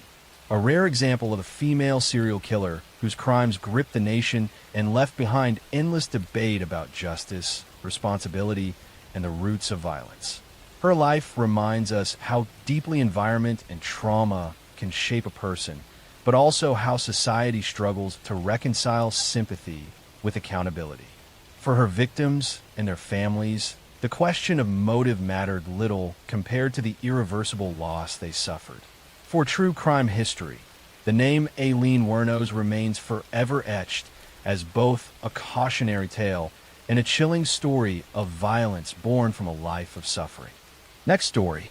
The story of John Wayne Gacy begins in the suburbs of Chicago, where he was born in March 1942 to a working-class family. From the outside, his childhood seemed ordinary, but behind closed doors, life was harsh and unforgiving. His father was an alcoholic with a violent temper who regularly belittled and beat him. His mother, though more nurturing, could not shield him from the constant abuse. Gacy grew up desperate for approval, especially from his father, yet he rarely received anything but criticism. As a child, Gacy suffered from health problems, including a heart condition that limited his physical activity. He often felt like an outsider, excluded from sports, and overshadowed by his father's disdain. But beneath his fragile health and troubled home life, Gacy began developing the traits that would later define him: charm, manipulation, and a hunger for recognition. By his teenage years, Gacy began finding ways to fit in socially. He was known as friendly and eager to help, often volunteering for school and community projects. But his personal life already carried shadows. He struggled with his sexuality, something he kept hidden at a time when homosexuality was harshly judged. His need to maintain a public image while concealing his private desires would become a recurring theme throughout his life. In early adulthood, Gacy drifted into sales and business management, where his charisma proved useful. He was ambitious, eager to prove himself, and capable of winning people over. But cracks appeared quickly. In the 1960s, after marrying and moving to Iowa, he was convicted of sexually assaulting a teenage boy. He served time in prison, where he earned a reputation as a model inmate, and was released after serving only a portion of his sentence. His wife divorced him during his incarceration, taking their children and leaving him to start over. When Gacy returned to Illinois, he reinvented himself. He became a contractor, starting his own business and employing local young men. He became active in Democratic Party politics, even posing for photographs with prominent politicians. He volunteered in the community, organizing parties and entertaining children while dressed as Pogo the Clown, a character he created. To neighbors and acquaintances, he seemed generous and dependable, a man who gave back to his community. But behind this mask, Gacy was living a double life of unimaginable horror. From 1972 to 1978, he lured dozens of young men and teenage boys to his home. Some were employees, others were hitchhikers or runaways, and some simply disappeared after meeting him. Once inside, Gacy used various ruses to trap his victims, including a so-called magic trick where he handcuffed them under the pretense of showing them an escape trick. What followed was torture, sexual assault, and murder. The scale of his crimes would not be fully understood until years later. Gacy disposed of many of his victims by burying them in the crawl space beneath his suburban home. When that space became overcrowded, he began discarding bodies in the Des Plaines River. For years, his murders went unnoticed, hidden by his outward image of respectability and civic involvement. Suspicion began to mount in 1978 after the disappearance of 15-year-old Robert Piest, who was last seen leaving work to meet Gacy about a potential job. When police investigated, they quickly connected Gacy to the boy's disappearance. A background check revealed his prior conviction for sexual assault, raising alarm. Detectives began surveillance on Gacy, following him around the clock. As they built their case, they gathered witness statements and evidence linking him to other missing young men. The pressure mounted, and Gacy, increasingly paranoid, began drinking heavily and confiding strange things to friends. In December 1978, police executed a search warrant at Gacy's home. What they found was overwhelming. Beneath the house, investigators uncovered a gruesome burial ground. One body after another was exhumed, eventually totaling 29 victims buried on his property, with additional bodies recovered from the nearby river. The revelations shocked the nation. Gacy, the man who had dressed as a clown for children's parties and mingled with politicians, was now revealed as one of America's most prolific serial killers. The contrast between his public persona and his hidden crimes made the case unforgettable. Gacy was arrested and charged with multiple counts of murder. His trial began in 1980 and quickly became a media sensation.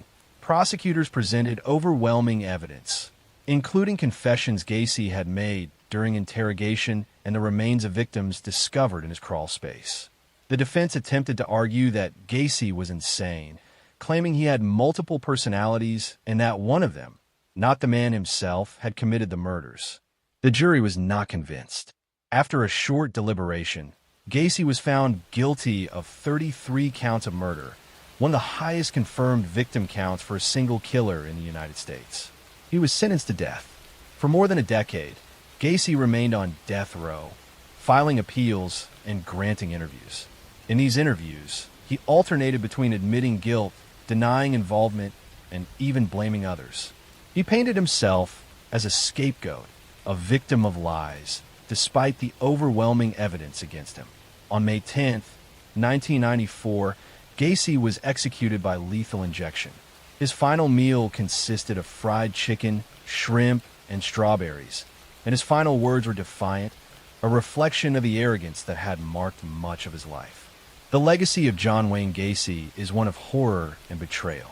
He was a man who hid his darkest crimes behind the painted smile of a clown, deceiving his community while committing acts of unspeakable violence.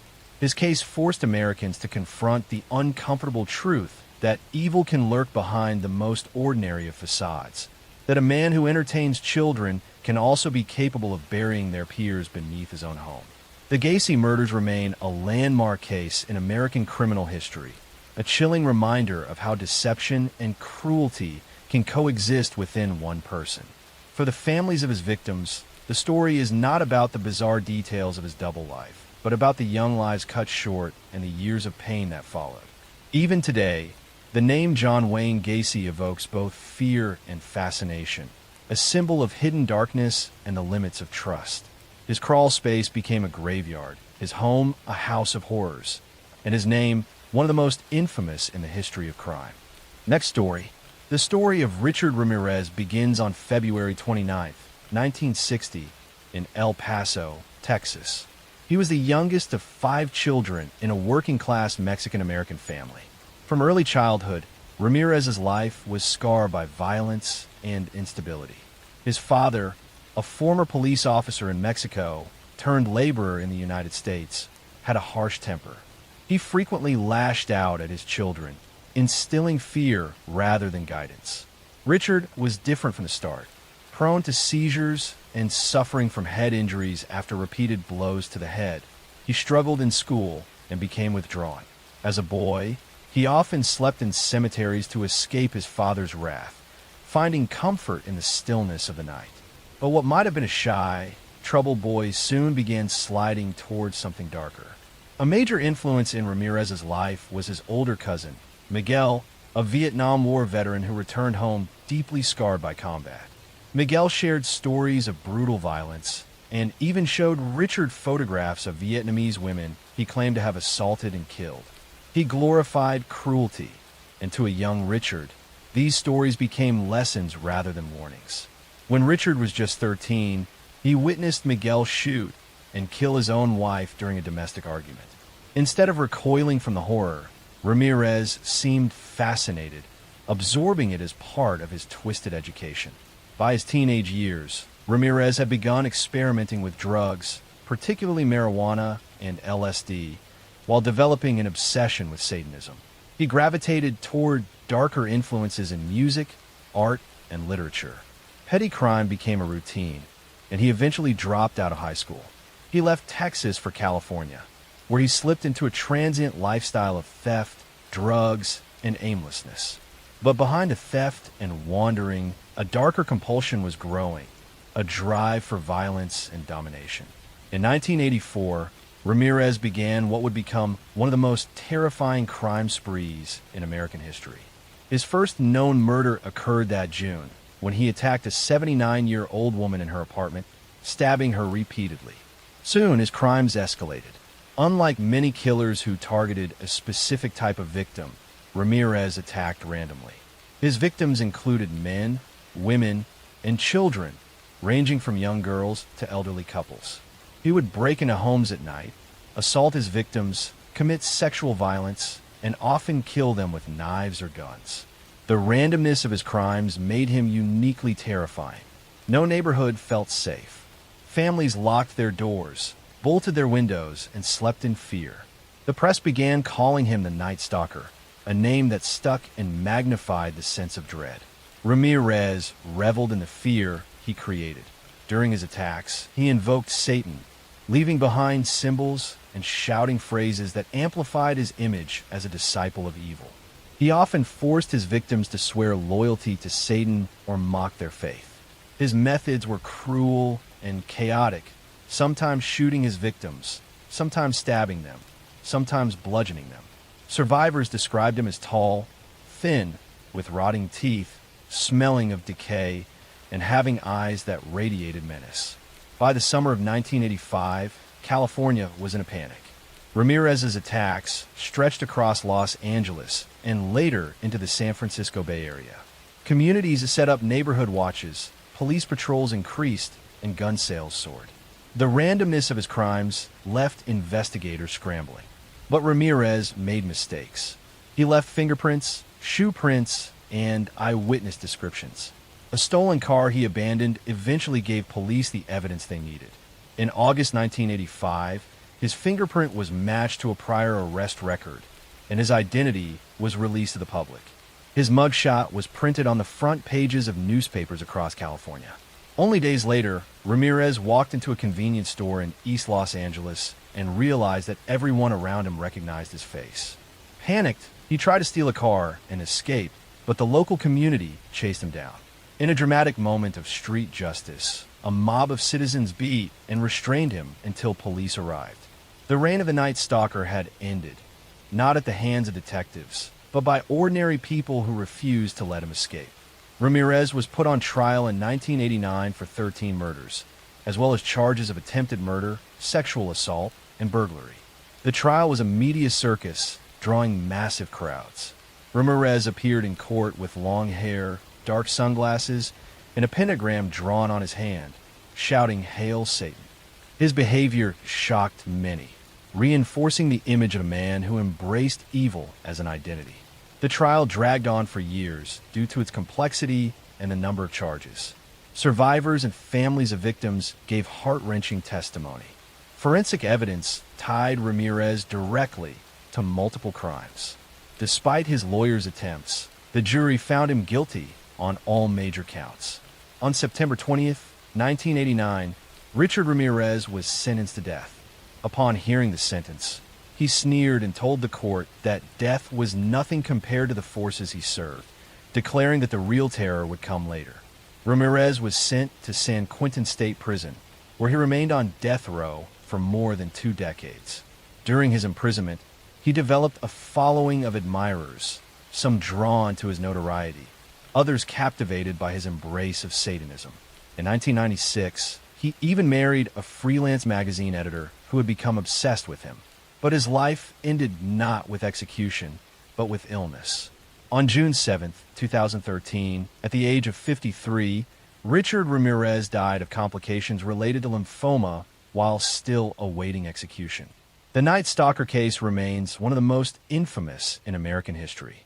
Ramirez's crimes were not only about murder, but about terror itself, striking randomly, violating the sanctity of homes, and leaving behind communities paralyzed with fear. He embodied the nightmare of a predator who could come for anyone, at any time, without reason or pattern. For Californians who lived through that summer of 1985, the memory of locking doors, checking windows, and listening for noises in the dark remains vivid. Richard Ramirez left scars not only on his victims and their families, but on an entire state that lived under his shadow. His name has since become synonymous with pure, predatory evil. The case of Jeffrey Dahmer remains one of the darkest chapters in modern crime history. Born in May 1960 in Milwaukee, Wisconsin, Jeffrey grew up in a home that was outwardly normal but internally fractured. His father, Lionel, was a research chemist, and his mother, Joyce, battled her own struggles with mental health. From a young age, Jeffrey displayed signs of detachment from those around him. He was shy, withdrawn, and often preferred to be alone. What stood out to those who later reflected on his youth was a fascination with the dead and with animals in particular. Jeffrey would collect roadkill, study the bodies, and experiment with their bones. At the time, these habits were dismissed as odd, but not alarming enough to demand intervention. As Jeffrey entered his teenage years, his isolation deepened. Alcohol became his companion. He began drinking heavily, even during school hours, hiding liquor in the folds of his clothing or stashing it in lockers. His classmates sometimes laughed about it, but his drinking was a symptom of a deeper emptiness that was consuming him. He felt disconnected from people. At the same time, Jeffrey was beginning to struggle with his own sexual identity, and he later admitted that his urges were mixed with fantasies of control and domination. The pivotal moment that marked his first descent into murder came in June 1978, shortly after his high school graduation. His parents had separated, and Jeffrey was left alone in the family home. One evening, he picked up a hitchhiker named Stephen Hicks. Stephen was a young man heading to a rock concert, and he accepted Jeffrey's invitation to stop at the house for some drinks. At first, the atmosphere was friendly, but as the night wore on, Jeffrey realized that Stephen wanted to leave. Panic and desperation filled him because Jeffrey did not want to be alone again. He struck Stephen with a dumbbell and strangled him. This was the first murder. Afterward, Jeffrey dismembered the body and disposed of it in the woods behind the house. This act haunted him, but it also awakened something inside him that he would later admit he could not control. In the years that followed, Jeffrey tried to appear normal. He briefly attended Ohio State University, but dropped out after only a few months. His drinking worsened, and his father forced him to enlist in the Army in 1979. Jeffrey trained as a medic in Germany. While stationed overseas, he continued to drink excessively. Some later reports suggested that he may have assaulted fellow soldiers, though these cases were never pursued in detail at the time. By 1981, he was discharged for his inability to function.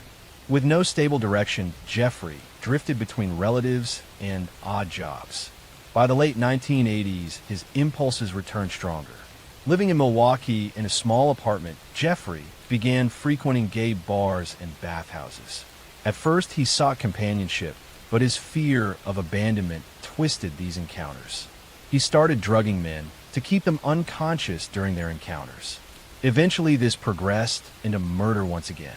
In 1987, he killed Stephen Twomey in a hotel room after a night of drinking. Jeffrey later claimed he awoke to find Stephen dead without memory of killing him, but this pattern of blackout, followed by violence, would repeat. Over the next 4 years, Dahmer embarked on a spree that would claim 16 more lives. His method was chillingly systematic.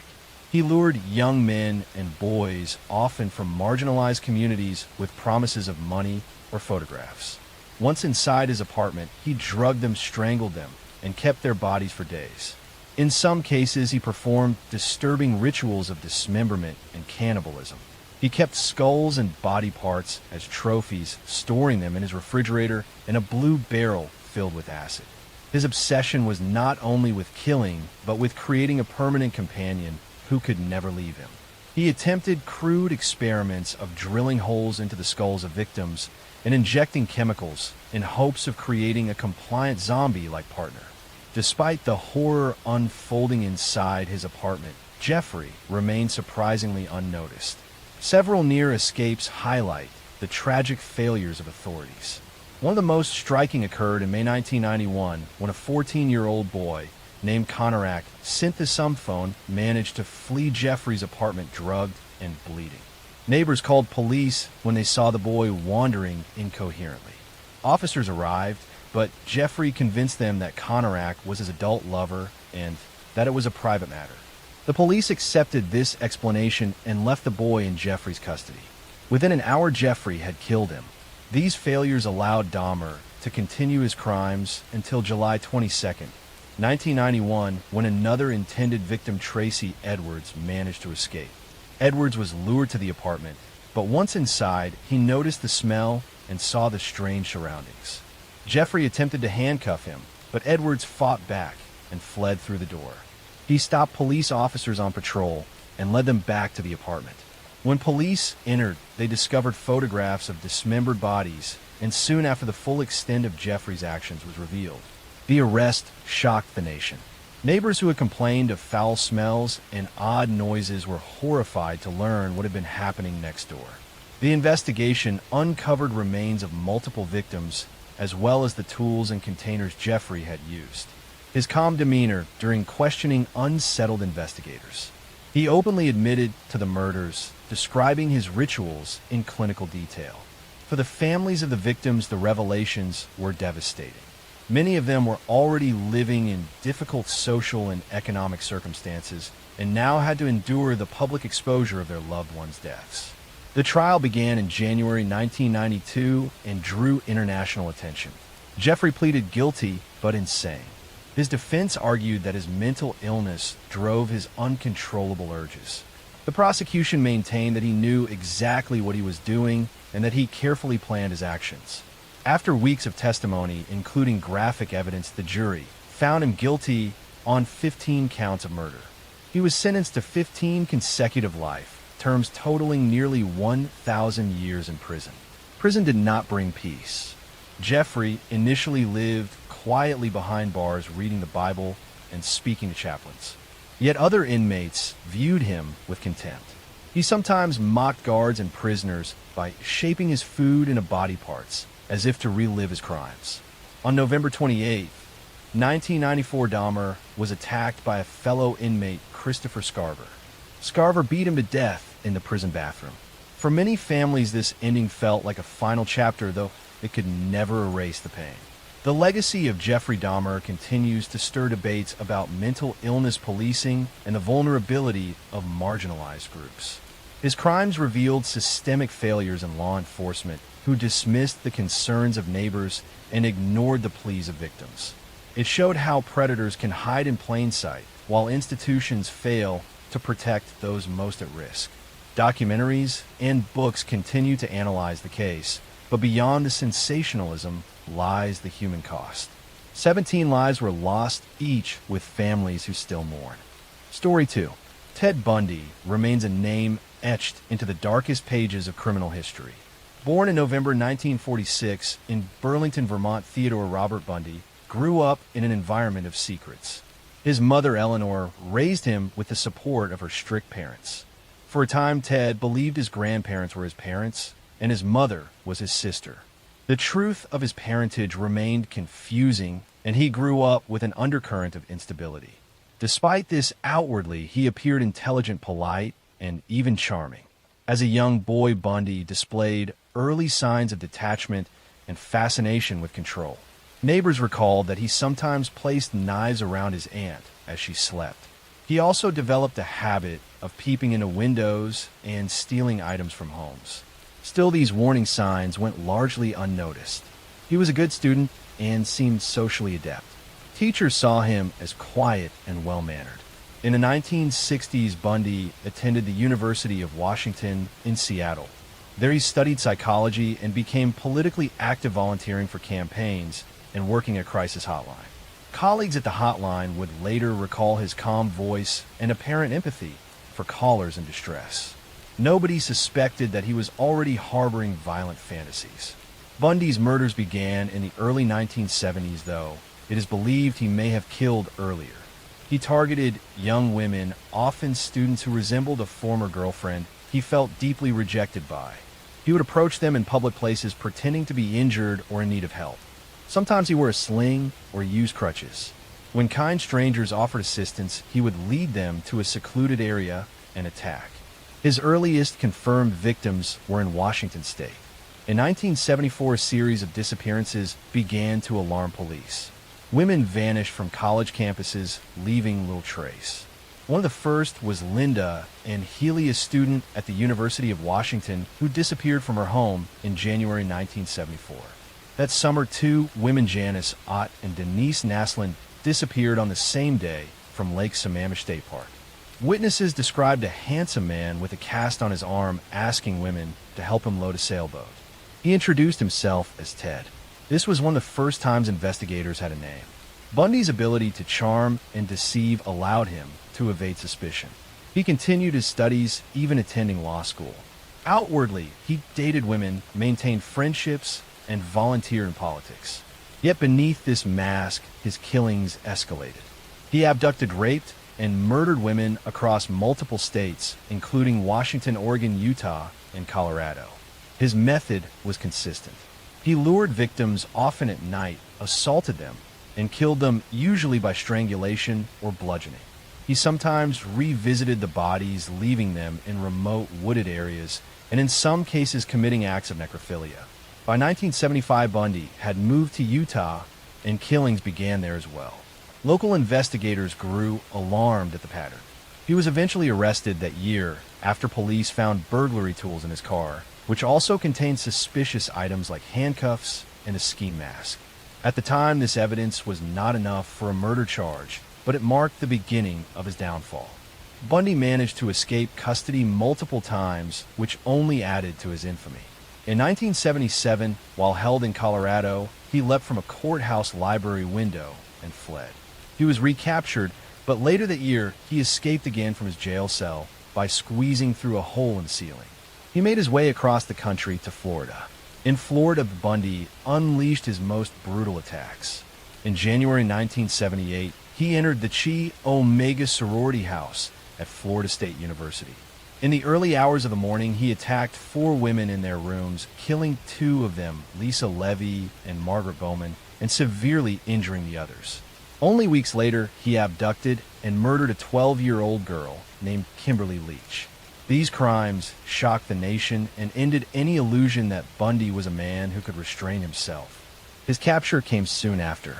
In February 1978, he was pulled over by police in Pensacola driving a stolen car. Once identified, his face was splashed across newspapers nationwide. The trial that followed was the first to be televised, and millions watched as Bundy attempted to defend himself in court. He cross-examined witnesses and played the role of his own lawyer. His charm and arrogance fascinated the media, but the evidence against him was overwhelming. Bite mark analysis tied him to the Chi Omega murders, and witnesses placed him near the scenes. In 1979, Bundy was convicted and sentenced to death. Additional trials followed for the murder of Kimberly Leach, and he received another death sentence. Over the next decade, he lived on death row in Florida, appealing his case and granting interviews. During this time, he confessed to more than 30 murders, though investigators believe the true number may be higher, possibly over 100. Bundy described in chilling detail how he selected and killed his victims. In January 1989, his appeals ran out and he was executed in the electric chair at Florida State Prison. Outside, the prison crowds gathered, chanting and celebrating the end of his life. For many families, the execution closed a painful chapter, though the scars of loss remained. The legacy of Ted Bundy endures because his crimes revealed how easily appearances can deceive. He was educated, articulate, and outwardly normal, yet beneath that facade lay a predator driven by compulsion. His case led to greater awareness of a need for coordinated police work across states, since Bundy moved freely between jurisdictions. It also highlighted the vulnerability of young women who trusted a stranger in need. Today, Bundy is remembered not only for his crimes, but also for the way society responded to him. The media often portrayed him as charismatic, which drew criticism for humanizing him instead of focusing on the victims. Books, documentaries, and films continue to analyze his life, but at the core remain the stories of the women whose lives were stolen. They were daughters, sisters, and friends who deserve remembrance beyond the shadow of the man who killed them.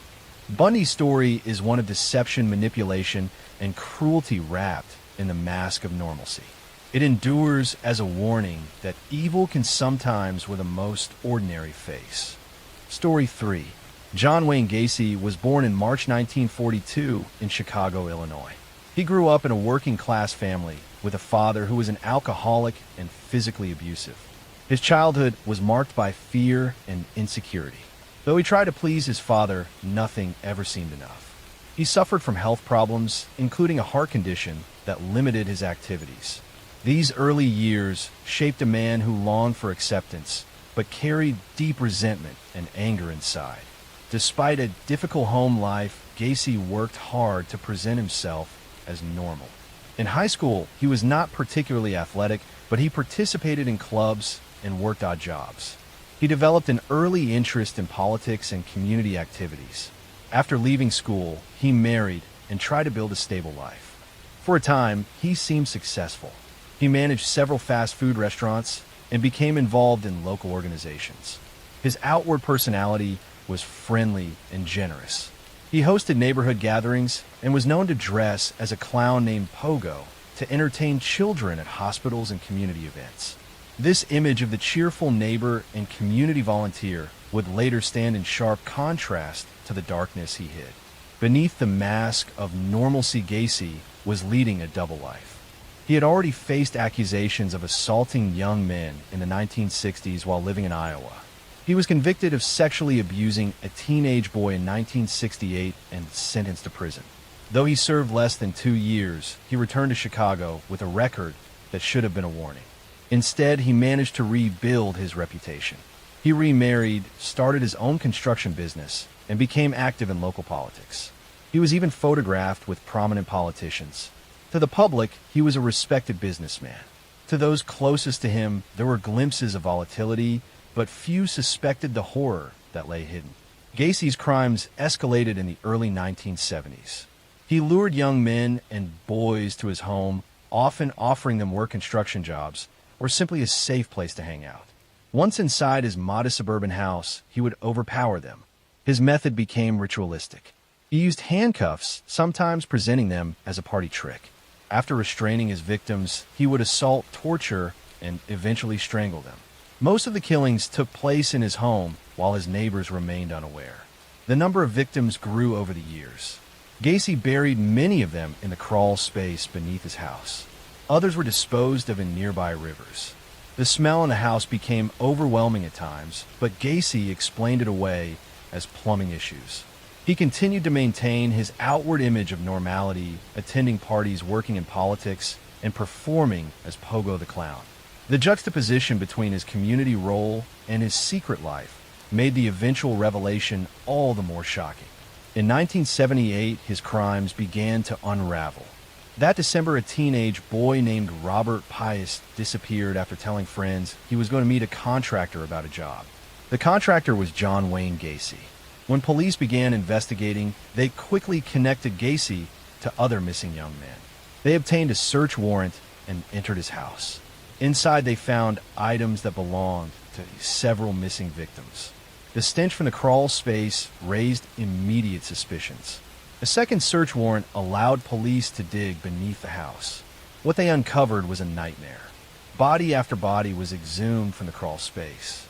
In total, 29 victims were buried there, with additional remains found in rivers nearby. Many of the victims were teenagers or young men who had simply vanished without explanation. For families who had searched desperately for answers, the discovery was devastating. Gacy was arrested and interrogated. His demeanor shocked investigators. He confessed calmly to more than 30 murders, describing his methods in chilling detail. He admitted that he had sometimes killed 2 victims in a single night. He spoke of the killings as though they were routine parts of his life. His lack of remorse and the sheer scale of his crimes stunned even seasoned detectives. The trial of John Wayne Gacy began in 1980. It attracted enormous attention. Prosecutors laid out the evidence of his double life and the brutality of his murders. The defense attempted to argue insanity, but the jury was unconvinced. The calculated nature of his crimes and his ability to maintain a normal outward life demonstrated that he understood his actions. After only a short deliberation, the jury found him guilty on 33 counts of murder. It was one of the largest conviction totals for a single person in American history at the time. Gacy was sentenced to death. He spent 14 years on death row at Menard Correctional Center in Illinois. During this time, he painted hundreds of portraits, many of them depicting clowns. These paintings were sometimes sold at auctions, sparking controversy. Gacy gave interviews in which he denied responsibility despite his earlier confessions. He claimed he was the victim of a conspiracy. His shifting stories only added to his notoriety. On May 10, 1994, John Wayne Gacy was executed by lethal injection. Outside, the prison crowds gathered in celebration.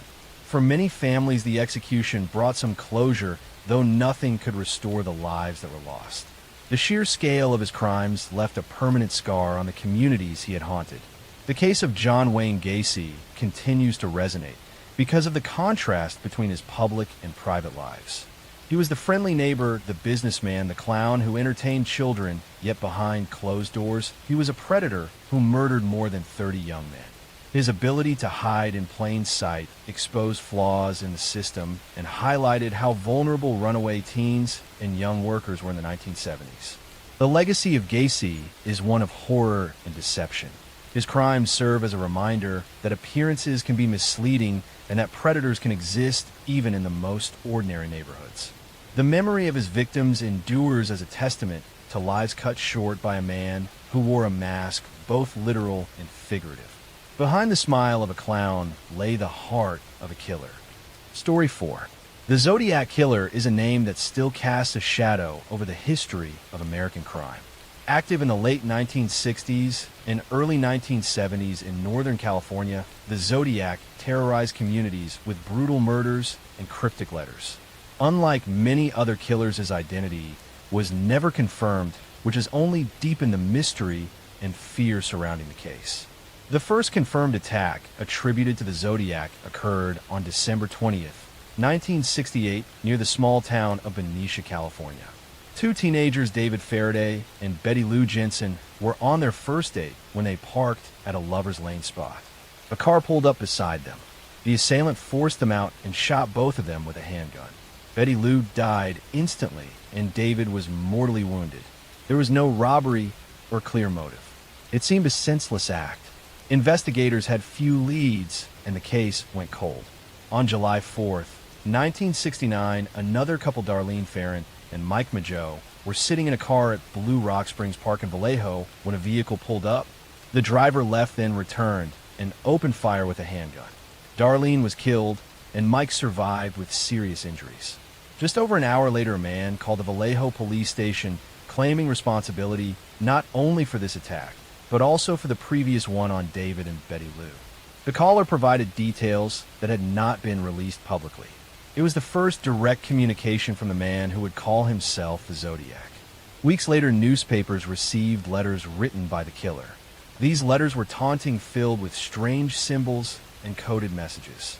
In one, he introduced himself with the chilling phrase, "This is the Zodiac speaking." He demanded that the letters be published or he would kill more people. Inside the letters were cryptograms that he claimed revealed his identity. One of the first ciphers was cracked by a schoolteacher and his wife. It did not reveal a name, but instead a disturbing message where the killer declared that he enjoyed killing because it was fun.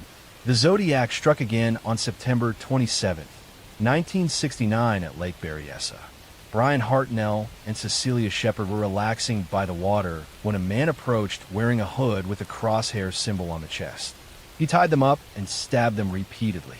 Brian survived, but Cecilia later died. Before leaving the scene, the attacker scrawled a message on the victim's car door with the dates of his previous attacks and his distinctive crosshair symbol.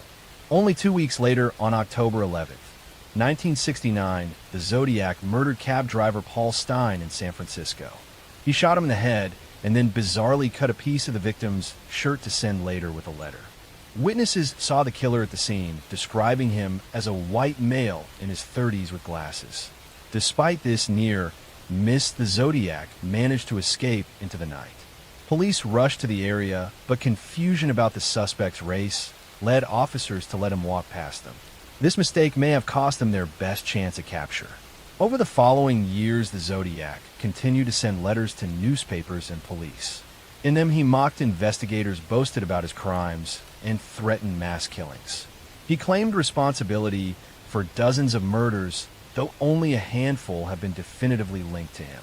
The letters often included ciphers, some of which remain unsolved to this day. His messages revealed a man who craved attention and control more than anything. He wanted to be feared and to prove that he was smarter than the authorities. The investigation into the Zodiac was massive. Police departments across multiple counties worked together, but cooperation was strained at times. Thousands of tips poured in and hundreds of suspects were investigated.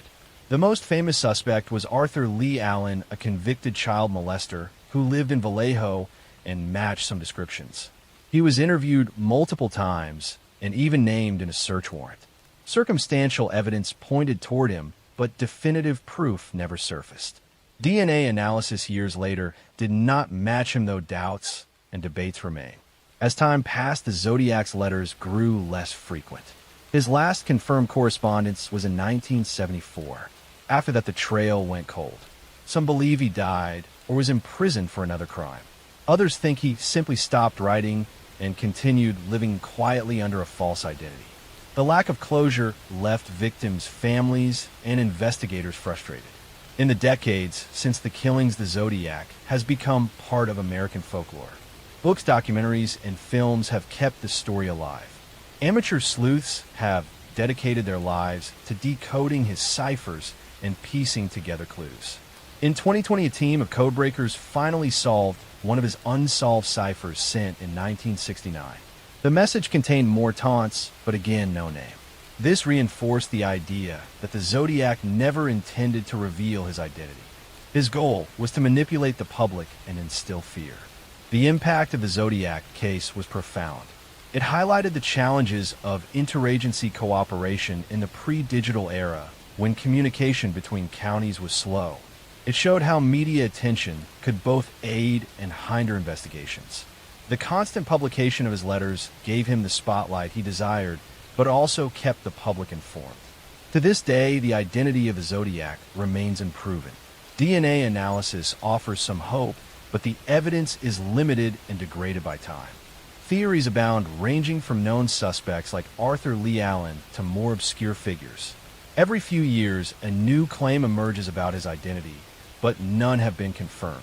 The story of the Zodiac killer endures because it combines brutal violence with mystery. Unlike other serial killers who were eventually caught and exposed, the Zodiac remains a ghost figure lurking in the shadows of history. His victims were ordinary people, young couples enjoying evenings by the water, or a cab driver working late at night. Their lives were cut short by a man who wanted to be remembered for terror rather than for who he was. Today, more than 50 years later, the case continues to fascinate because it is unfinished. The unanswered questions leave space for endless speculation.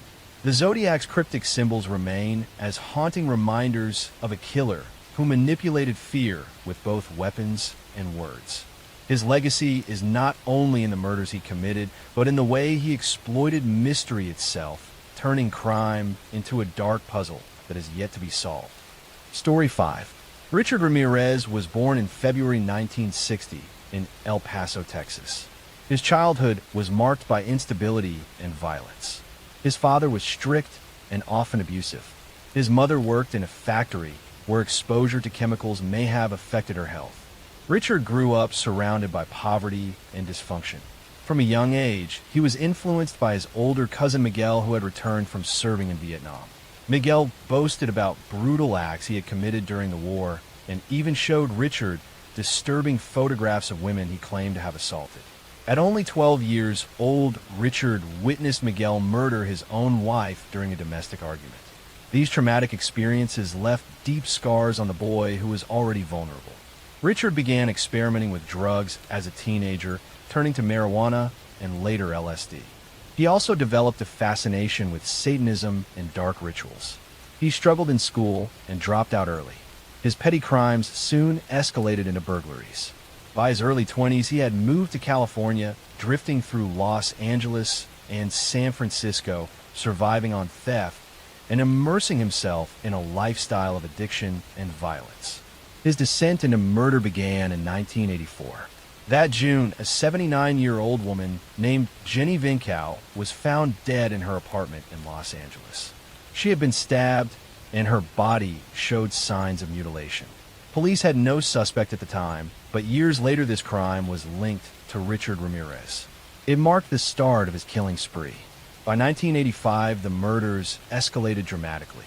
Ramirez gained the nickname the Night Stalker because he attacked in the middle of the night. He targeted homes across Southern California, breaking in while victims slept. His methods were unpredictable. Sometimes he used a gun, other times a knife or blunt objects. He killed men and women of all ages. He assaulted women and sometimes children. He left satanic symbols at crime scenes and forced victims to swear their loyalty to the devil.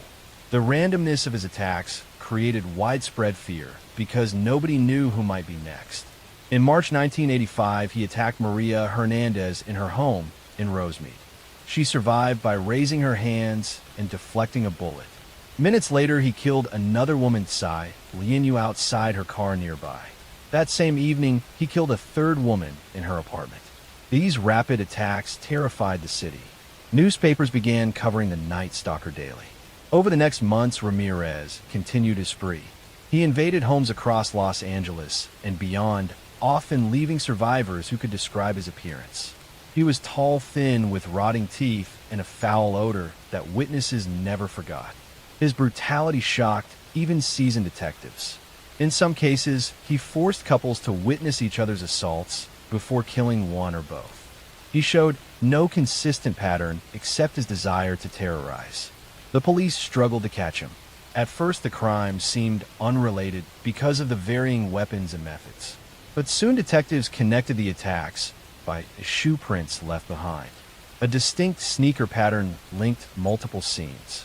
The media reported on this detail, which angered investigators because Ramirez could have changed his shoes to avoid detection. Still, the clue remained vital. By the summer of 1985, his crimes reached a peak. He attacked in San Francisco, killing Peter and Barbara Pan in their home. The mayor of San Francisco publicly revealed that the killer used a .22 caliber handgun. Ramirez read the papers constantly and adjusted his tactics to confuse police. But mistakes piled up. Survivors gave detailed descriptions, and eventually a fingerprint was lifted from a stolen car he abandoned. Police matched it to Richard Ramirez, who already had a record for theft and drug charges. On August 31st, 1985, Ramirez was finally captured, but not by police at first. His photograph had been released to the public, and when he attempted to steal a car in East Los Angeles, he was recognized. Neighbors chased him through the streets and cornered him. The crowd beat him until police arrived to take him into custody. The capture brought relief to a city that had been living in fear for months. The trial of Richard Ramirez became one of the most notorious in American history. It began in 1989 and lasted over a year. The courtroom was often filled with reporters and curious spectators. Ramirez seemed to revel in the attention. He flashed satanic hand signs and shouted "Hail Satan" during proceedings. His gaunt appearance, dark eyes, and defiant attitude made him a figure of morbid fascination. Despite his behavior, the evidence was overwhelming. Survivors testified in detail. Forensic evidence, including fingerprints and ballistic matches, tied him to multiple murders. In September 1989, Ramirez was convicted of 13 murders, as well as numerous counts of assault, burglary, and attempted murder. He was sentenced to death and sent to San Quentin prison. Outside the courthouse, crowds cheered the verdict. Families of victims wept both in grief and in relief that justice had been served. On death row, Ramirez continued to attract media attention. He received letters from admirers and even married a woman who believed in his innocence. His presence remained unsettling. Unlike some killers who eventually expressed remorse, he showed none. He continued to speak about Satanism and portrayed himself as an outcast who had embraced evil. Ramirez never faced execution. He remained on death row for more than 2 decades. In June 2013, he died of complications related to cancer at the age of 53. For some, the fact that he died of natural causes rather than execution was frustrating, but his death finally closed the chapter on his life. The legacy of the Night Stalker remains one of pure terror. His crimes were random, cruel, and driven not by need, but by desire to spread fear. Unlike killers who targeted specific types of victims, Ramirez attacked anyone he encountered. This unpredictability magnified the panic in California communities. People began locking doors, installing new security systems, and staying awake at night terrified that he might strike. His story highlights the vulnerability of ordinary homes and the way one man can paralyze entire cities. The survivors of his attacks continue to carry the memories of those nights. The families of the dead live with the loss of loved ones whose lives were cut short in acts of senseless brutality. Richard Ramirez remains a reminder of the darkest extremes of human behavior. He called himself a servant of Satan, but in reality, he was a predator who preyed on the innocent. His name and the moniker Night Stalker endure in American memory as symbols of fear that once gripped a generation. Story 6. In the quiet rural town of Plainfield, Wisconsin, during the first half of the 20th century, life moved slowly and simply. The community was small, neighbors knew one another, and farms stretched across the flat landscape. Yet behind this peaceful setting there lived a man whose crimes would eventually horrify the entire nation. His name was Edward Theodore Gain. Ed Gain was born in August 1906 to George and Augusta Gain. His father was an alcoholic who struggled to hold steady work, while his mother was deeply religious, domineering, and strict. Augusta instilled in her 2 sons a belief that the world was filled with sin and corruption.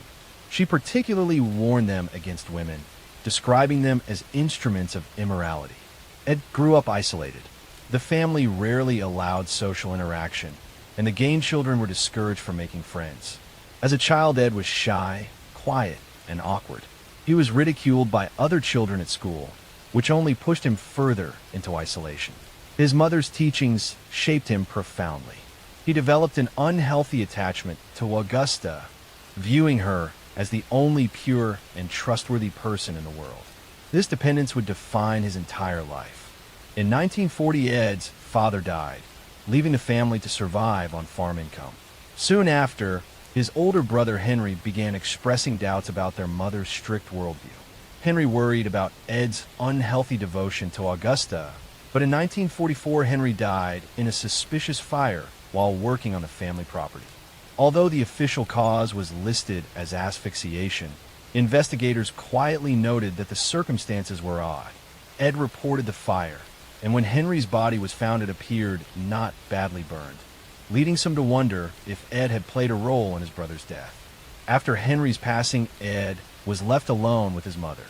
But only a year later, in 1945, Augusta herself died following a series of strokes. Her death devastated Ed. He had lost the one person who dominated his world and provided structure to his life. Without her guidance, he became reclusive, retreating into the farmhouse that grew increasingly filthy and cluttered. Most rooms were left untouched as shrines to Augusta, kept exactly as she had left them, while Ed confined himself to a few areas filled with debris and decay. It was in this lonely environment that Ed's obsession with death and the human body began to take its most disturbing form. He frequently visited cemeteries at night, digging up recently buried bodies. He removed skin, bones, and organs, taking them back to his farmhouse where he fashioned grotesque trophies. Investigators later discovered masks made of human skin, bowls crafted from skulls, and furniture upholstered with human hides. These creations suggested that Ed was attempting to recreate his mother's presence or even become her by wearing the skin of women he exhumed. For many years, his macabre activities went unnoticed.